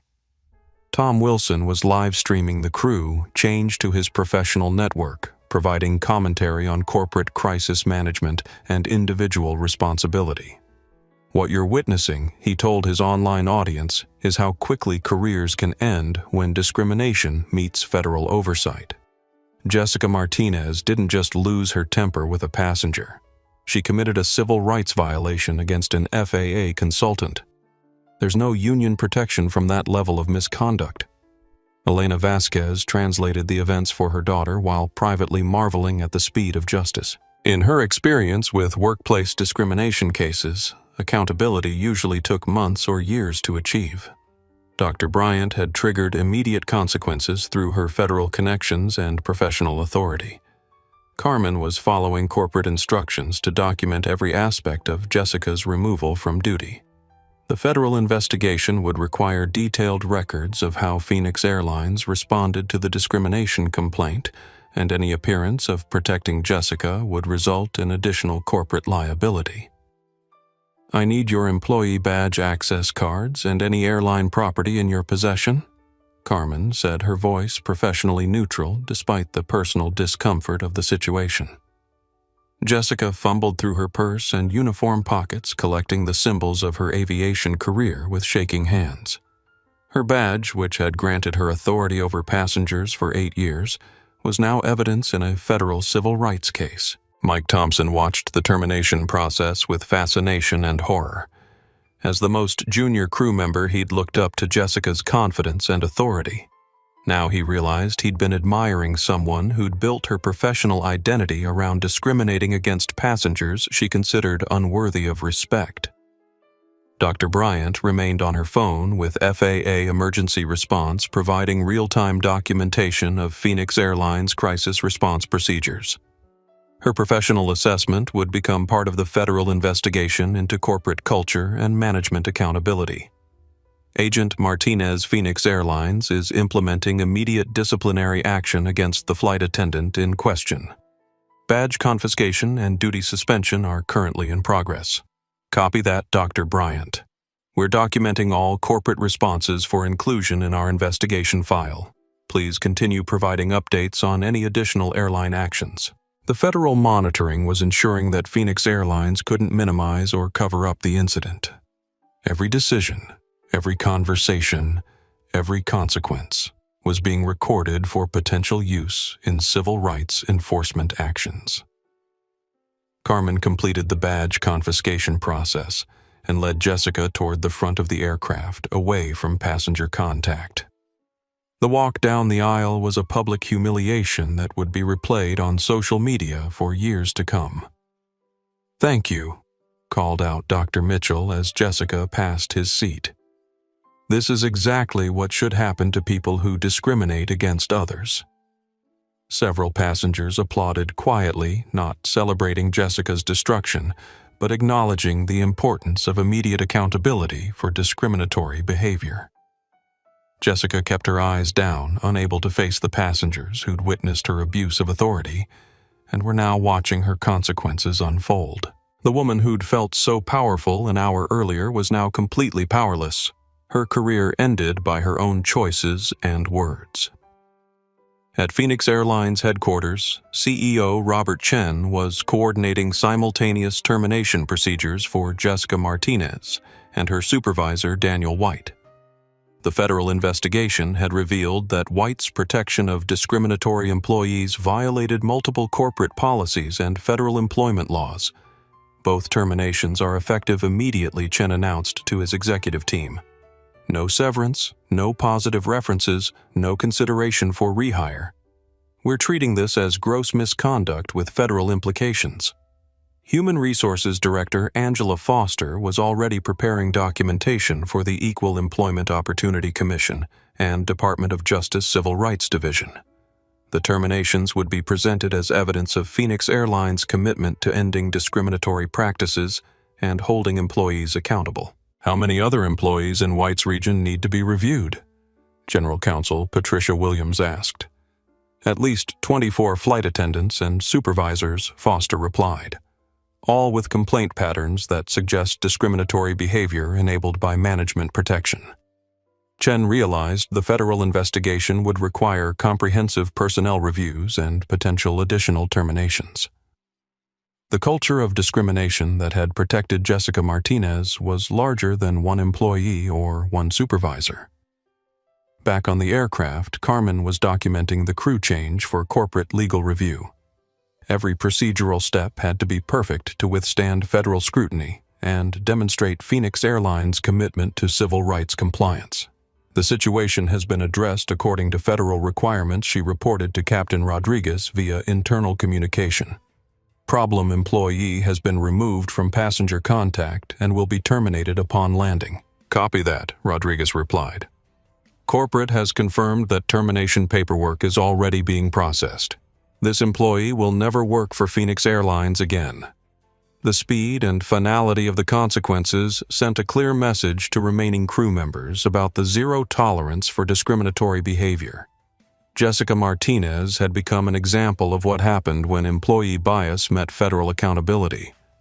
As the aircraft continued toward Atlanta, passengers shared videos and photos of the termination process across social media platforms.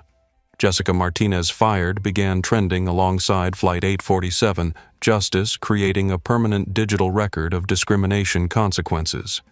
Jessica's aviation career was over, but the broader investigation into Phoenix Airlines' corporate culture was just beginning. The federal authorities weren't satisfied with individual termination. They wanted comprehensive reform to prevent future discrimination.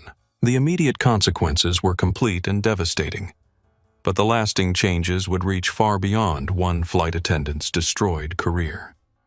Within 4 hours of Dr. Bryant's initial phone call, the discrimination incident aboard Phoenix Airlines Flight 847 had triggered the most comprehensive federal investigation in the company's 43-year history. The Department of Transportation, Federal Aviation Administration, Department of Justice, Civil Rights Division, and Equal Employment Opportunity Commission were all actively involved in reviewing potential violations. FAA Inspector Michael Rodriguez, 50, was appointed as lead federal investigator for the incident. His first action was to request all employment records for Jessica Martinez, Daniel White, and every supervisor in Phoenix Airlines' Western region dating back 5 years. What we're seeing Rodriguez explain to his investigation team is not an isolated incident of employee misconduct, but evidence of institutional discrimination that's been enabled and protected by management. The federal investigators had already identified over 30 passenger complaints involving Jessica Martinez and employees under Daniel White's supervision. The pattern was unmistakable. Minority passengers were targeted for hostile treatment, additional scrutiny, and dignity violations. At the Department of Justice Civil Rights Division, Attorney Sarah Kim was reviewing the case for potential criminal charges under federal civil rights statutes.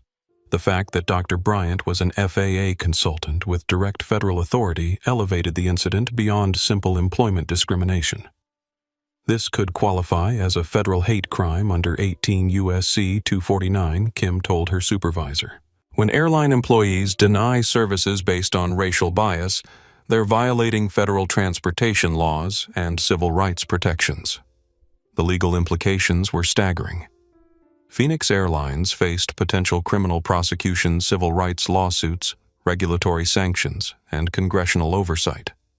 The company's operating certificate was under review, which could result in suspension of all flight operations. Robert Torres, Dr. Bryant's husband and a seasoned corporate attorney, was coordinating legal strategy with some of the country's most prominent civil rights lawyers.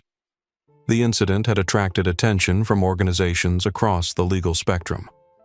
"We're not just seeking individual justice for Celeste Torres," explained to the legal team assembling for the case. "We're pursuing comprehensive industry reform to ensure this never happens to another passenger." The legal strategy was multifaceted. Individual discrimination lawsuit against Phoenix Airlines, pattern and practice complaint with federal agencies, class action certification to represent other affected passengers, and legislative advocacy for stronger federal protections. Meanwhile, Phoenix Airlines' legal exposure was expanding exponentially as federal investigators uncovered the scope of discriminatory practices within the organization. General Counsel Patricia Williams was calculating potential damages in the hundreds of millions. "We're facing civil rights violations under multiple federal statutes," she briefed CEO Robert Chen. Section 1981 Discrimination Claims, Americans with Disabilities Act, Violations, Civil Rights Act, Enforcement Actions, and potential criminal prosecution under federal hate crime laws. Chen realized the company was fighting for its survival. Federal authorities had the power to revoke Phoenix Airlines' operating certificate, effectively shutting down the business that employed over 15,000 people. "What's our best-case scenario?" he asked. "Complete cooperation with federal investigation, comprehensive settlement with all affected passengers, total reform of employment practices, and federal monitoring of our operations for 5 years," Williams replied. "And worst case, criminal prosecution of executives, revocation of operating authority, bankruptcy, and dissolution of the company. The stakes couldn't be higher." At the Equal Employment Opportunity Commission, investigators were reviewing Phoenix Airlines' hiring practices, training procedures, and complaint resolution policies. The agency was particularly interested in how discrimination complaints had been buried by management. "We've identified at least 47 discrimination complaints involving Phoenix Airlines employees over the past 3 years," EEOC investigator Janet Torres reported to her supervisors. Less than 10% resulted in any disciplinary action. That suggests a company culture that tolerates and enables discrimination. The EEOC was preparing to file its own federal lawsuit against Phoenix Airlines for creating a hostile environment that violated civil rights laws. The agency's involvement meant the case would receive national media attention and congressional scrutiny. Dr. Bryant was also consulting with aviation industry lawyers about the broader implications of her incident. As one of the most respected figures in aerospace medicine, her experience would influence federal policy for years to come. "This isn't just about what happened to me," she told her legal team. "This is about establishing precedent for immediate federal intervention when civil rights violations occur in commercial aviation." The legal precedent being established was revolutionary. Previous discrimination cases had taken months or years to reach federal attention. Dr. Bryant's real-time reporting to FAA authorities had triggered immediate investigation and accountability. Federal prosecutors were particularly interested in the pattern of behavior that allowed Jessica Martinez to continue discriminating against passengers despite multiple complaints. The protection provided by Supervisor Daniel White could constitute conspiracy to violate civil rights under federal law. When management actively conceals discrimination complaints and protects biased employees, they become co-conspirators in civil rights violations, explained federal prosecutor David Chen. This could result in criminal charges against multiple Phoenix Airlines executives. The company's board of directors was meeting an emergency session to consider CEO Robert Chen's future. Several board members were calling for his immediate resignation to demonstrate corporate accountability and potentially reduce federal sanctions. "The federal investigation is examining our leadership's knowledge of discriminatory practices," Board Chair Patricia Martinez warned. "If executives knew about the problems and failed to address them, they could face personal criminal liability." Phoenix Airlines' stock price had fallen 37% since news of the federal investigation became public. Investors were fleeing a company that faced potential shutdown by federal authorities. The legal ramifications extended beyond Phoenix Airlines to the entire aviation industry. Federal regulators were reviewing policies across all commercial carriers to determine if discriminatory practices were widespread. Dr. Bryant's case has opened the door to comprehensive industry review, FAA Administrator Lisa Rodriguez announced at a congressional hearing. "We're examining whether this incident represents isolated misconduct or a broader pattern of civil rights violations in commercial aviation." Congress was also taking notice. The House Transportation Committee announced hearings on airline discrimination practices with Dr. Bryant scheduled as the lead witness. "What happened to Dr. Bryant aboard Phoenix Airlines Flight 847 is unacceptable," Committee Chair Maria Gonzalez declared. "Congress will ensure there are comprehensive reforms to protect all passengers from discriminatory treatment." The federal response was unprecedented in its scope and speed. Within 48 hours, a single bathroom denial had triggered criminal investigation, civil rights enforcement, congressional oversight, and industry-wide policy review. Jessica Martinez had thought she was exercising legitimate authority over a difficult passenger. Instead, she had triggered the largest federal civil rights investigation in aviation history. The legal consequences were just beginning. 6 weeks after Dr. Bryant's phone call to the FAA triggered a federal investigation, Phoenix Airlines was implementing the most comprehensive civil rights reform program in commercial aviation history. The changes weren't voluntary. They were mandated by a federal consent decree that would govern the airline's operations for the next 5 years.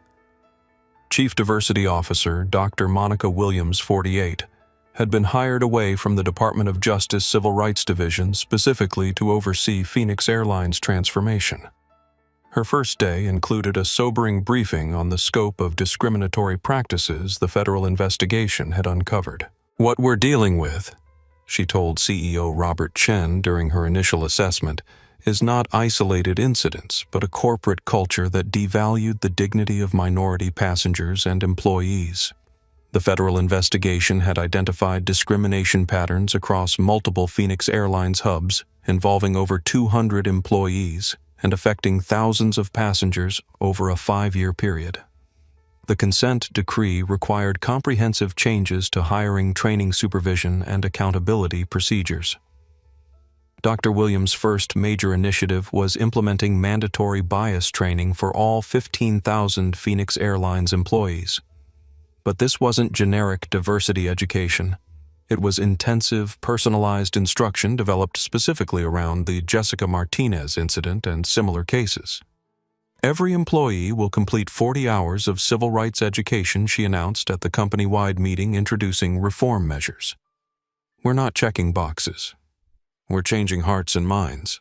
The training program featured case studies, role-playing exercises, and direct testimony from passengers who'd experienced discrimination.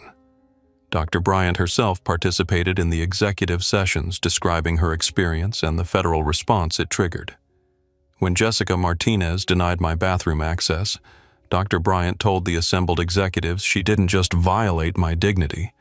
She revealed a culture that taught employees they could treat passengers differently based on race appearance and perceived status. The impact on Phoenix Airlines executives was profound. Several broke down in tears listening to Dr. Bryant's measured professional description of her humiliation and the nature of the discrimination she'd experienced. Phoenix Airlines also implemented real-time discrimination reporting that connected directly to federal monitoring authorities. Any passenger could file complaints immediately through mobile apps, website portals, or direct phone lines staffed 24/7 by civil rights specialists. Zero tolerance means zero delay, Dr. Williams explained to the media during the reform announcement. Discriminatory behavior will be addressed immediately with federal authorities notified within 1 hour of any credible complaint. The transparency requirements were unprecedented. Phoenix Airlines was required to publish monthly reports detailing discrimination complaints, investigation outcomes, and disciplinary actions. Federal monitors had unrestricted access to employment records, training materials, and passenger feedback data. Captain James Rodriguez was promoted to Director of Flight Operations Integrity, responsible for ensuring that discriminatory behavior by crew members was identified and addressed immediately. His first action was implementing cockpit protocols for federal reporting of civil rights violations. Every flight deck crew will be trained on federal discrimination reporting procedures, he announced to the Pilot Association. We're not just responsible for flight safety anymore. We're responsible for passenger dignity and civil rights compliance. The financial costs of reform were staggering. Phoenix Airlines committed $89 million over 5 years to civil rights training, monitoring, victim compensation, and cultural transformation initiatives. But the alternative was potential loss of operating authority and company dissolution. Dr. Bryant was hired as senior consultant for civil rights compliance, giving her direct authority to review policies, investigate complaints, and recommend additional reforms. Her appointment sent a clear message about Phoenix Airlines' commitment to change. Dr. Bryant's involvement ensures that our reforms are meaningful rather than cosmetic, CEO Chen explained to shareholders during a quarterly meeting. Her expertise and authority guarantee that we're building sustainable change rather than temporary compliance. The reform program also included comprehensive review of promotional practices, performance evaluations, and disciplinary procedures. The federal investigation had revealed that discriminatory employees like Jessica Martinez had been protected through biased supervision and inadequate accountability measures. We're rebuilding our entire human resources infrastructure, Dr. Williams told the employee town hall meeting. Merit, respect, and civil rights compliance will determine career advancement. Discrimination will end careers immediately. New hiring practices emphasized civil rights compliance and cultural sensitivity. All supervisory positions required federal background checks and civil rights training certification. Employees with discrimination complaints in their records were removed from passenger contact roles. The changes extended to vendors, contractors, and business partners. Phoenix Airlines required civil rights compliance certification from all service providers, ensuring that discriminatory practices couldn't be outsourced or hidden within contracted operations. Reform means total transformation, Dr. Williams emphasized. We're not fixing isolated problems. We're rebuilding corporate culture from the foundation up. Federal monitors praised Phoenix Airlines' reform implementation while maintaining strict oversight of progress. The consent decree included specific benchmarks for discrimination reduction, employee compliance, and passenger satisfaction with civil rights protections. Phoenix Airlines is demonstrating that meaningful change is possible when leadership commits to comprehensive reform rather than minimal compliance, said Federal Monitor Judge Patricia Torres. They're becoming a model for industry-wide transformation. The reforms attracted attention from other airlines, seeking to avoid federal investigation and regulatory sanctions. Phoenix Airlines began licensing its civil rights training programs and policy frameworks to competitors, creating additional revenue while spreading reform throughout the industry. Dr. Bryant's role in designing and implementing the reforms gave her unprecedented influence over commercial aviation civil rights policies. Her experience aboard Flight 847 had evolved from personal discrimination to industry transformation. What began as a denial of basic human dignity has become a catalyst for comprehensive change, she reflected during a congressional hearing on aviation civil rights. Federal accountability, immediate consequences, and sustained reform can eliminate discrimination from commercial aviation. The Phoenix Airlines reforms were becoming the new standard for civil rights compliance in the transportation industry. Federal agencies were using the consent decree as a template for regulatory enforcement across multiple sectors. Change was happening not just at Phoenix Airlines but throughout commercial aviation, triggered by one woman's refusal to accept discriminatory treatment and her ability to demand immediate federal accountability. The transformation was comprehensive, sustainable, and irreversible. Jessica Martinez sat in her childhood bedroom in rural Ohio, staring at the rejection letter from yet another potential employer. 6 months after her termination from Phoenix Airlines, she had applied for over 200 jobs and received exactly 0 offers. Her name had become synonymous with workplace discrimination, her face recognized from viral videos that had been viewed millions of times worldwide. The small town of Millfield, population 3847, had initially welcomed home their former flight attendant with curiosity and sympathy. Jessica had grown up here, been homecoming queen at Millfield High, married her high school sweetheart in the local Methodist church. People remembered her as ambitious, confident, determined to see the world beyond Ohio's cornfields. But social media had found Millfield. The videos of Jessica's discrimination against Dr. Bryant, her public termination, and the federal investigation had reached even this isolated community. Former classmates who'd once admired her aviation career now crossed the street to avoid conversation. "I can't even go to the grocery store without people staring," she told her mother, Carol Martinez, during one of their increasingly frequent arguments about Jessica's future. Carol, 67, had watched her daughter's life implode with helplessness and growing frustration. The confident young woman who'd left for aviation training 15 years earlier had returned as a broken, bitter person who blamed everyone except herself for her circumstances. Maybe if you apologized publicly, Carol suggested, for the 100th time, people might give you a second chance. Apologize for what? Jessica snapped. For doing my job. For maintaining order on an aircraft. That woman set me up, used her connections to destroy my career. The complete lack of accountability was the most troubling aspect of Jessica's downfall for those who knew her best. Even facing complete social and professional ruin, she couldn't acknowledge that her discriminatory behavior had been wrong. Jessica's husband, Michael, had filed for divorce 3 months after the incident. He'd watched the viral videos like everyone else, heard his wife's dismissive comments about passenger types, seen her fabricate policies to deny basic dignity to a fellow human being. "I don't know who you became," he'd told her during their final conversation.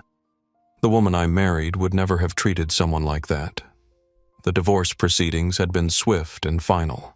Michael kept their house in Phoenix, their shared savings, and custody of their 2 cats.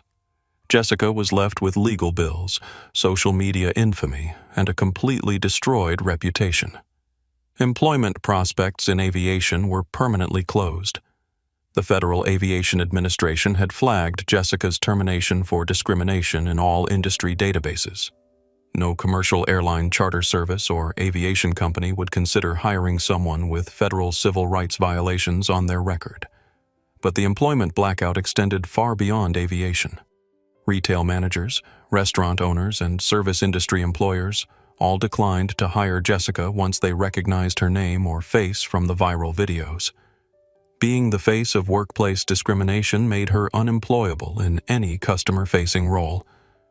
"Have you considered changing your name?" suggested the employment counselor at the Ohio Department of Jobs and Family Services during Jessica's monthly required meeting. "I shouldn't have to change my name," Jessica replied bitterly. "I shouldn't have to hide because one passenger decided to destroy my life." The counselor, Maria Gonzalez, coincidentally sharing a name with one of the passengers who'd recorded Jessica's behavior, had dealt with difficult cases before, but never someone whose misconduct had been documented so thoroughly and shared so widely. "Jessica, you have to understand that what happened on that flight wasn't a misunderstanding or a communication problem. You discriminated against a passenger based on her race and then compounded the violation with threats and false policies. That's not something employers can overlook." Jessica's financial situation was becoming desperate. Her unemployment benefits had been challenged by Phoenix Airlines, who argued that termination for federal civil rights violations disqualified her from benefits. The appeal process was ongoing, but meantime she had no income and mounting debt. Her parents, both retired on fixed Social Security incomes, couldn't support her indefinitely. The house she'd grown up in was being strained by an adult daughter who contributed nothing financially while consuming food utilities and emotional energy. "You need to find something," her father, Robert Martinez, told her during a family meeting. "Anything. Stock shelves, clean offices, deliver newspapers. But you can't just sit here feeling sorry for yourself." Jessica finally accepted part-time work at a convenience store on the edge of town, working overnight shifts when customer traffic was minimal. The job paid $8.50 per hour, less than 1/10 of her former aviation salary, and required her to wear a uniform name tag that frequently prompted recognition and comments from customers.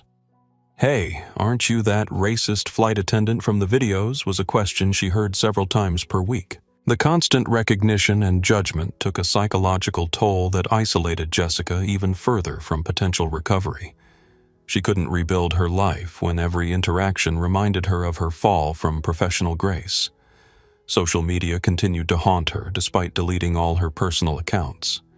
New videos occasionally surfaced featuring commentary on her case, updates on Dr. Bryant's reform work, or discussions of workplace accountability. Jessica's name and face remained permanently associated with discrimination and federal civil rights violations. Dating became impossible. Online profiles were quickly identified and connected to the viral videos. Potential romantic partners inevitably learned about her past and discontinued contact. The social isolation was complete and seemingly permanent. "I lost everything," she told her reflection in the bathroom mirror of her childhood home. "My career, my husband, my reputation, my future. All because one woman couldn't wait to use the bathroom." The complete inability to accept responsibility for her actions ensured that Jessica would never recover from the consequences of her behavior. Without acknowledgement of wrongdoing, there could be no genuine apology, no path to redemption, no possibility of rebuilding trust with society. Jessica Martinez had become a cautionary tale about the permanent consequences of discriminatory behavior in the digital age. Her story served as a warning to other employees about the career-ending risks of treating customers differently based on race appearance or perceived status. The woman who'd once felt powerful enough to deny basic human dignity to a fellow human being was now powerless to rebuild her own dignity. The karma was complete, devastating, and entirely self-inflicted. Dr. Celeste Bryant stood before the International Aviation Safety Conference in Geneva, Switzerland, addressing an audience of 200 to 500 airline executives, federal regulators, and safety professionals from 63 countries. 18 months after her bathroom denial aboard Phoenix Airlines Flight 847, she had become the most influential voice in commercial aviation civil rights reform. What happened to me at 35,000 feet wasn't an isolated incident, she told the assembled aviation leaders. It was a symptom of institutional bias that exists throughout our industry, and it's something we can eliminate through immediate accountability, comprehensive training, and zero tolerance for discriminatory behavior. The speech received a standing ovation from industry professionals who had witnessed the transformation of commercial aviation civil rights policies following Dr. Bryant's federal intervention. Her consulting firm, Bryant Aviation Equity Solutions, had become the most sought-after civil rights compliance company in the transportation sector. Within 12 months of the Phoenix Airlines incident, Dr. Bryant's consulting practice had generated over $12 million in revenue from airlines seeking to implement comprehensive discrimination prevention programs. Her approach wasn't theoretical. It was based on lived experience, federal authority, and proven results. We don't just train employees to avoid discrimination, she explained to potential clients during corporate presentations. We rebuild organizational culture to actively promote dignity, respect, and equal treatment for all passengers and employees. The Bryant Protocol, as her comprehensive reform framework had become known, was now required at 14 major airlines and recommended by the Federal Aviation Administration for industry-wide adoption. The program combined bias education, accountability procedures, real-time reporting, and federal compliance monitoring. Dr. Bryant's team had grown to include former federal investigators, civil rights attorneys, aviation safety specialists, and organizational psychology experts. Her consultants were embedded at airlines across the country, providing ongoing monitoring and immediate intervention when discriminatory practices were identified. We're not just solving problems after they occur, she told Aviation Week magazine during a cover story interview. We're preventing discrimination by changing the culture that enables it. The financial success of her consulting empire was remarkable, but Dr. Bryant measured impact in different terms. Discrimination complaints in commercial aviation had decreased by 71% since implementation of her protocols. Passenger confidence in airline civil rights protections had increased dramatically. Employee satisfaction scores showed improvement as workplace bias was eliminated. Robert Torres watched his wife's transformation from discrimination victim to industry reformer with admiration and amazement. 6 months ago, you were denied bathroom access by a biased flight attendant, he reminded her during a quiet evening at their Atlanta home. Now you're setting civil rights policy for the entire aviation industry. That's how change happens, Celeste replied thoughtfully. Someone with the right knowledge connections and determination refuses to accept unacceptable behavior. Then they use their platform to ensure it doesn't happen to anyone else. Dr. Bryant's influence extended far beyond aviation. The Department of Transportation had appointed her to the Federal Transit Civil Rights Advisory Council. The Equal Employment Opportunity Commission consulted her on discrimination prevention strategies for transportation industries. Congress had invited her to testify at hearings on federal civil rights enforcement. Dr. Bryant has become the national authority on preventing discrimination in transportation services, announced Transportation Secretary Maria Rodriguez during a federal policy conference. Her expertise, experience, and commitment to reform are transforming how we protect civil rights in commercial travel. The consulting firm's success attracted attention from international aviation authorities seeking to improve their own civil rights protections. Dr. Bryant had consulted with airlines in Canada, the United Kingdom, Australia, and the European Union, spreading her reform model globally.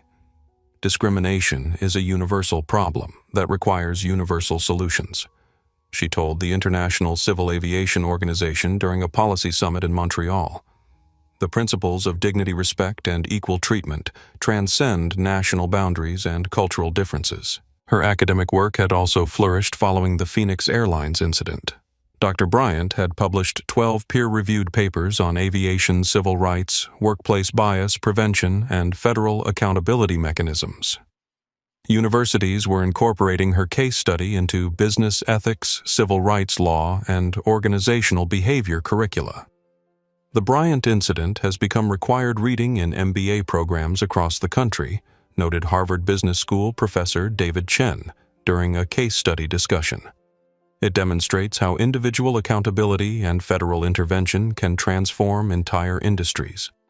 Dr. Bryant's professional recognition included the NAACP Freedom Award, the Department of Transportation Excellence in Civil Rights Award, and the International Aviation Civil Rights Achievement Medal.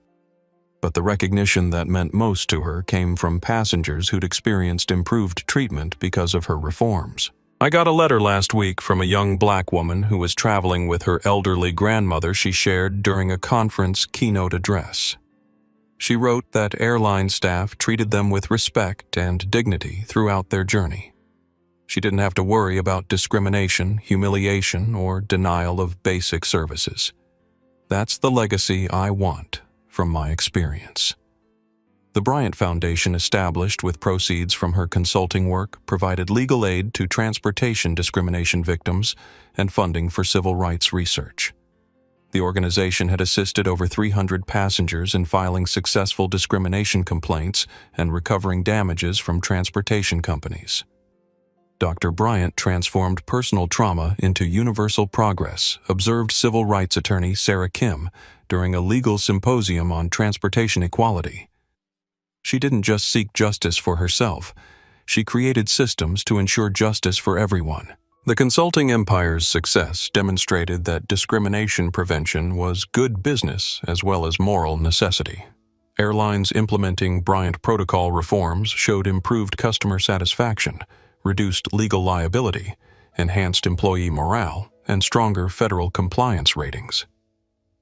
Treating all passengers with dignity isn't just the right thing to do, Dr. Bryant explained to airline executives during training sessions. It's profitable, sustainable, and essential for long-term business success. Her transformation from discrimination victim to industry reformer had taken 18 months and generated fundamental changes in commercial aviation. The woman who'd been denied bathroom access had become the architect of comprehensive civil rights protections for millions of travelers. Sometimes change requires someone with the right combination of knowledge, authority, and determination to refuse accepting unacceptable treatment, she reflected during a Harvard Business School guest lecture. Once you decide that dignity is non-negotiable, you can move mountains. Dr. Celeste Bryant had indeed moved mountains, transforming an entire industry and ensuring that no passenger would ever again face the discrimination she'd experienced aboard Phoenix Airlines Flight 847. 2 years after Jessica Martinez denied Dr. Celeste Bryant bathroom access on Phoenix Airlines Flight 847, the commercial aviation industry had undergone the most comprehensive civil rights transformation in its history. Federal regulators, industry leaders, and civil rights organizations declared the changes revolutionary, sustainable, and permanent. Dr. Bryant's incident created a watershed moment for transportation equality, announced FAA Administrator Lisa Rodriguez during the annual State of Aviation address. "We've established zero tolerance for discriminatory practices and comprehensive accountability measures that protect every passenger's dignity." The statistical evidence of transformation was overwhelming.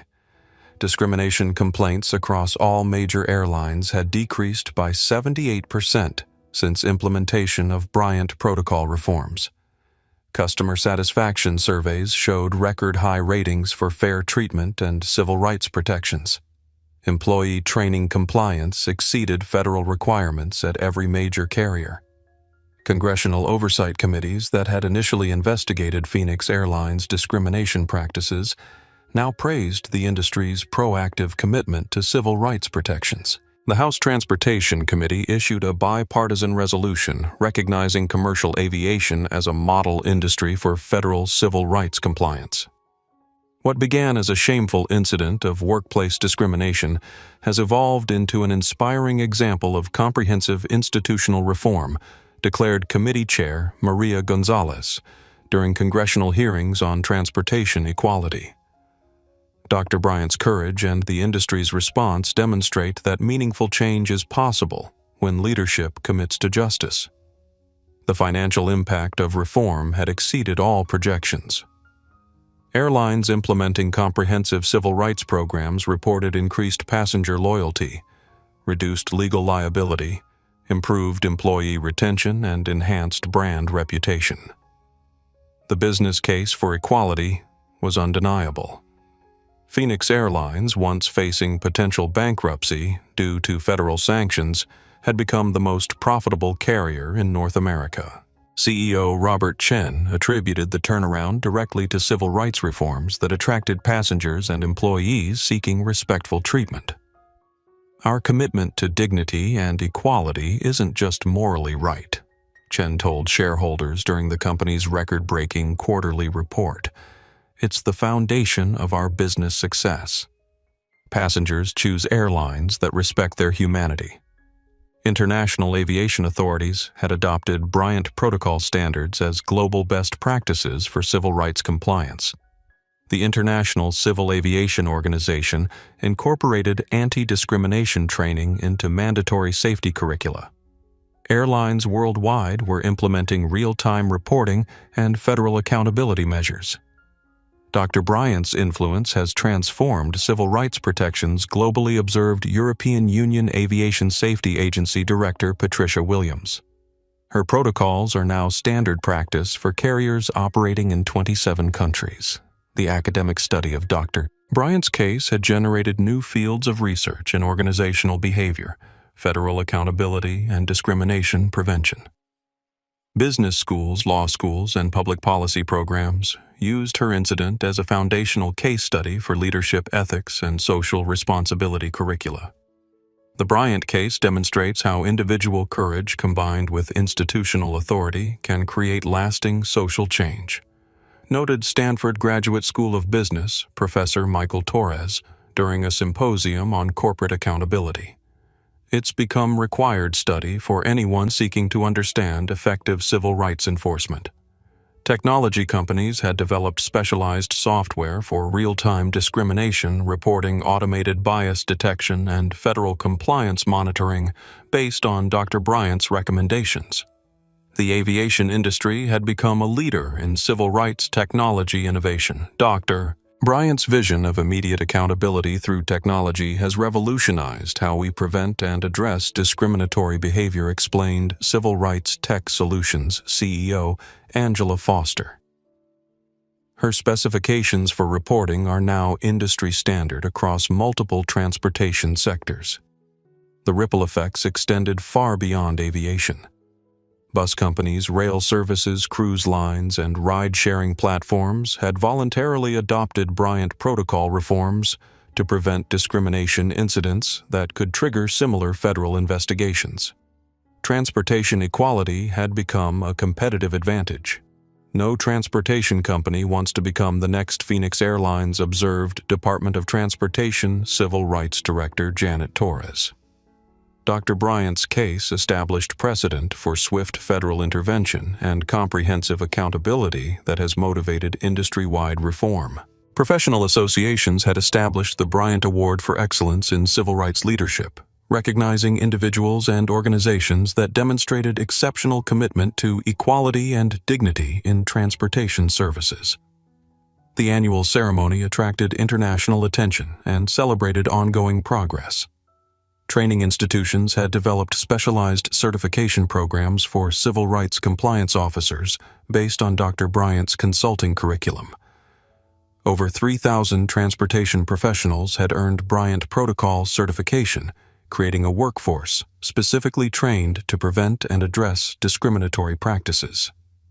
Dr. Bryant didn't just solve a problem, reflected Civil Rights Training Institute Director Sarah Kim during a graduation ceremony for compliance officers. She created an entire profession dedicated to protecting human dignity in transportation. Media coverage of the ongoing transformation kept public attention focused on civil rights progress rather than just discrimination problems. Dr. Bryant's quarterly industry reports were covered by major news outlets maintaining accountability and transparency. The Bryant legacy represents hope in action, wrote Washington Post columnist David Chen in an editorial marking the second anniversary of the incident. It proves that individual courage, federal accountability, and sustained reform can eliminate institutional discrimination. Survey data showed unprecedented public confidence in aviation civil rights protections. Passengers from minority communities reported feeling safe, respected, and valued when traveling commercially. The fear and anxiety that had historically accompanied air travel for many Americans had been addressed. Dr. Bryant's personal satisfaction came not from media attention or professional recognition, but from letters she received weekly from passengers who traveled without fear of discrimination. "Yesterday I flew from Seattle to Miami as a black woman traveling alone," wrote one passenger. "The crew treated me with respect and dignity throughout the journey. I didn't have to worry about bias, humiliation, or denial of service. Thank you for making that possible." The lasting change was cultural as well as procedural. A generation of aviation employees had been trained to view civil rights compliance not as regulatory burden, but as professional responsibility. Equal treatment had become a point of pride rather than legal obligation. "We've created a culture where discrimination is not just prohibited but unthinkable," observed American Airlines Civil Rights Director Carmen Lopez during an industry conference. "Our employees understand that passenger dignity is fundamental to their professional identity." The transformation was complete, permanent, and continuously monitored by federal authorities committed to maintaining progress. Dr. Bryant's refusal to accept discriminatory treatment had created changes that would protect millions of travelers for generations to come.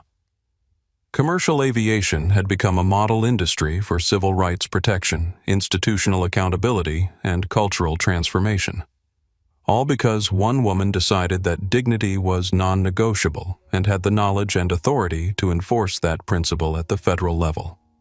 2 years later, Dr. Celeste Bryant walked through Phoenix Sky Harbor Airport toward her gate for a flight to Washington, D.C., where she would receive the Presidential Medal of Freedom for her contributions to civil rights in transportation. As she passed the Phoenix Airlines check-in counter, a young Latina flight attendant approached her nervously.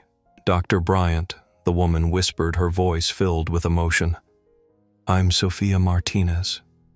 Not related to... well, you know. I just wanted to thank you. Because of the training program you created, I know how to treat every passenger with dignity and respect. You changed everything. You gave people like me the tools to do better, and you protected passengers who couldn't protect themselves." Sophia's eyes filled with tears. "My grandmother was discriminated against on a flight years ago, and there was nothing she could do about it. Now, because of you, that can never happen again." Celeste smiled warmly, placing a gentle hand on the young woman's shoulder. She hadn't wanted to become a symbol or a crusader. She'd simply wanted to use the bathroom and be treated with basic human respect. Sometimes the most profound changes begin with the smallest acts of refusing to accept the unacceptable. What happened at 35,000 feet that day wasn't just about one woman's right to use a bathroom. It was about every person who has ever been told they don't belong. Every individual who has been judged by their appearance rather than their character.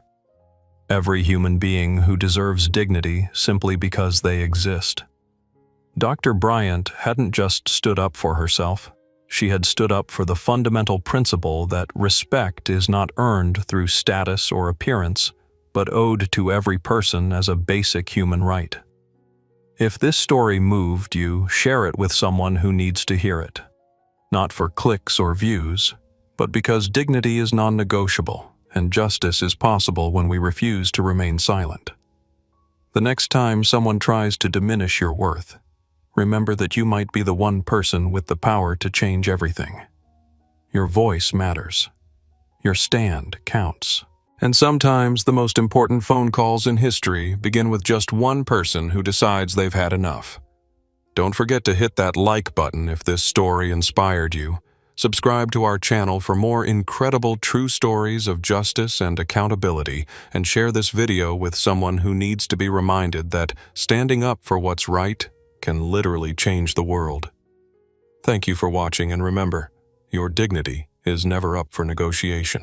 Бля, какая же машина, брат, я вот не сел, блядь, вот мне нравится. Знаешь, что мне нравится? Вот, что тебе нравится, Зай? Мне нравится все, я вот не могу. Я на М-ке езжу, мне уже не тот кайф. Я хочу вот эти вот атмосферные моторы, коробка, когда с сцеплением, понял, чтобы так опускал? Да. На М-ке так нельзя Да сделать, ты блядь. что, бро? Это мне очень нравится. Очень люблю такую машину. Хорошие. Хочу GT3 RS, шман. Очень хочу. Продай это, купи. Нет, денег очень. 40 лямов. Сколько? За что? Сами не собираем, что ли? Китайский обвес не ставим, что ли? Бля, 40 миллионов. Нахуй. Я очень люблю. Геленваген. Сэм, купи Порш. Антика, какой ты Порш хочешь? Мне не нравится. Бля, вот Porsche. Антик бы Порш подошел. Какой? Знаешь, Каррера. Макан. Каррера. Макан. Ой, Кабриолет, чтобы Антик Ой. ехал так волосы на Ой, кофейне. бля, Понял? Каен. Вот так ехал. Это Джуни так выпрыгнул. Джуни. Каррера. Порш Карена есть? Джон, девочка. Джуни. Джуни.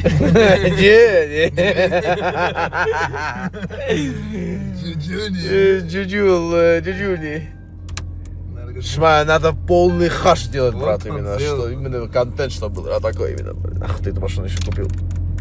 Хватит греться, шма. Бля, я когда я сюда ехал с Овчарска, Дэн, пожалуйста, не надо, пожалуйста. Вот так делал, пожалуйста. Я на них хуярил. Шма, он Е61 такой, брат, понимаешь? И нельзя. Пожалуйста. Бля, ебать, тахометр ебет, шма. Этот игрушечный маленький котик. Очень классно.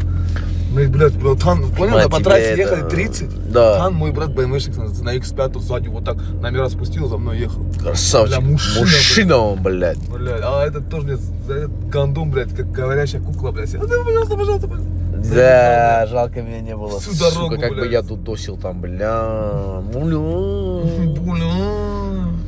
Я хочу с ними поехать 30, чтобы они услышали звук. Тут нихуя не слышно. Поехали? В машине. Так, Просто где-то можно ебаный сделать. шум. Вот такой шум будет в машине. Где-то можно сделать на Анапской трассе. Надо, чтобы они прочувствовали звук. Бля, будет это очень прикольный звук. Да, йоу. Вы будете Йоу. Хуя не слышать будете. Йоу. Шма, вот это там слева что говорит? Типа не прогретый мотор, да?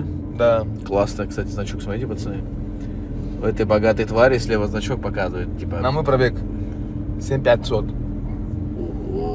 О, Лапшан, Ого, ты чего? продавать пора. Да, продавать пора уже.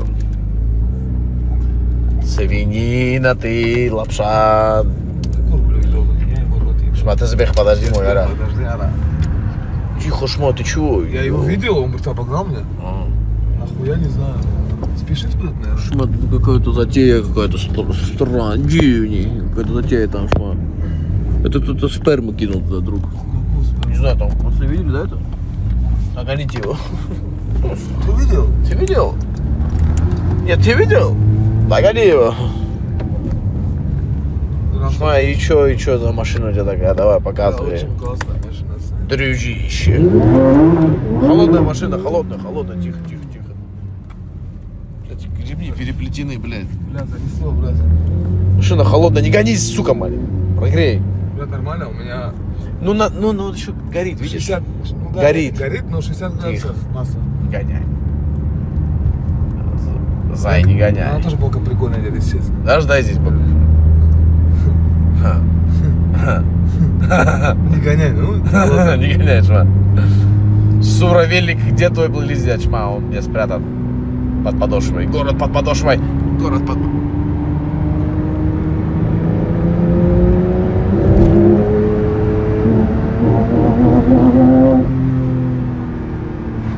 Нравится. Ой, вкусно пахнет машине? Мне нравится, как запах ихней машине. Да, Алькантаровский вот этот.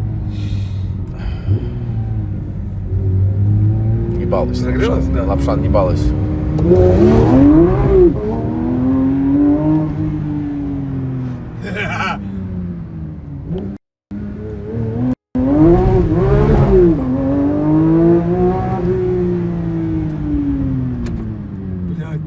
ебаная. Очень нравится мне ездить, блядь, всегда. Еще. Такая ёбнутая. Еще. Два лепестка, еще. Два лепестка? Да, два лепестка еще. Что за Ты выхлоп нужен как будто. Да, даже джинтани, чтобы, блядь, очко порвался. Джилта не надо тебе. Маджил. Джилтани? Да. Есть один битурбо в чате. Балуешься даже. Еще пишет, еще. Так не нравится, знаешь, потихоньку говоришь, ничего не понимаешь, тянешь на 5000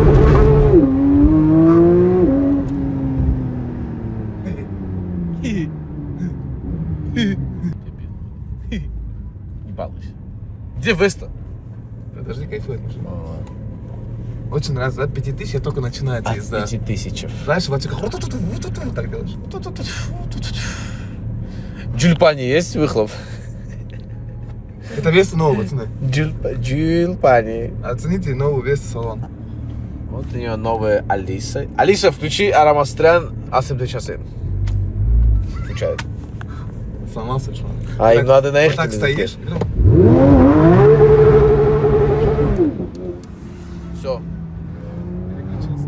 Как она сразу хватается, когда переключаешь. Да. Блять, какая охуительная машина. Бензин, давай газани бензин. Осуждаю. На них. Снимаешь? Снимаешь. Давай, два лепестка. Ради 0 надо сделать. Два лепестка, жма. Сделай, орти. Тут нету, знаешь, ничего.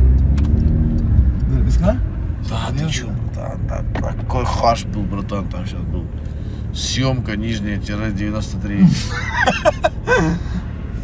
Съемка 93? Бля, нахуй я туда смотрю на камеру. Бля, какая камера уебищ? Ну, 200 лучше камеры. На эту камеру, блядь. Подпольная какая-то. Куда он тоже идет, блядь? Куда ты идешь? Снимаешь.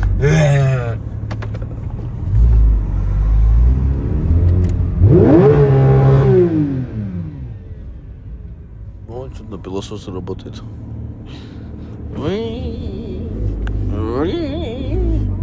Бля, нахуй так много машин здесь? Вов. На его номера. Ву, бэйби. Бля, хороший этот цвет машины, если честно. Молодец, М3. На тебя. Спасибо. Сам, когда купишь М3 себе? Чёрт. Нет денег нет. О, Деньги нету. богатые арабы. Вот михаля. Шукрам. Халас, Можешь с вами сфотографироваться? Халас. Можешь сфотографироваться? Шма, я хочу. И 65. Сейчас мы выйдем. Понял, спасибо. Сэм, останови его, догони его, ты видел номера? Вы видели его? Сука. Шма, я соскучилась по моей машине. Там спереди. Не хочу, а? Да, две фотки, вот так фотки. Бля, ставим, просто... отсюда, Да. один-один. Надо. Поехали покатаемся. Дима, говорю, на его машине доедем. Это я, Сил. Здорово, ребят. Привет, бро. Ю-ю. О, это же ты, Мартин. Здорово. Привет, бро. Это Мартин Семечки. Вот он. Да. Он самый. Надо, привет, Джигари, как ты? Шман, подожди, мне надо вот это проверить, вот это.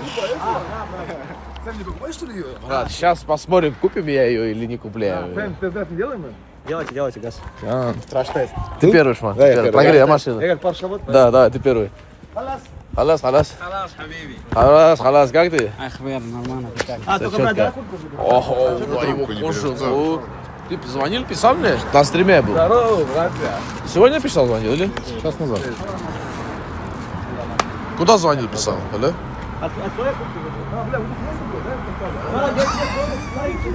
Какому, где и какой ответить надо, брат? Не, брат, нету, час назад нет ничего. Боже. Не, брат.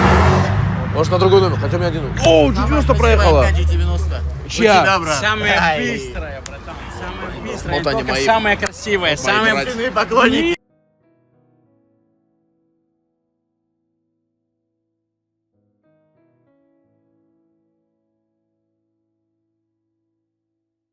Брат, стрим упал. Пилот 011, вот. Литвин. А и как давно стрима нету? Всегда мечта. Где G90? Проехал. А G90 мечта. Да, попадешь. Это хорошо. А у меня фотка с тобой есть. Откуда? А фоткались? Сейчас как владелец ГТ-3. Открывай крышу, шма.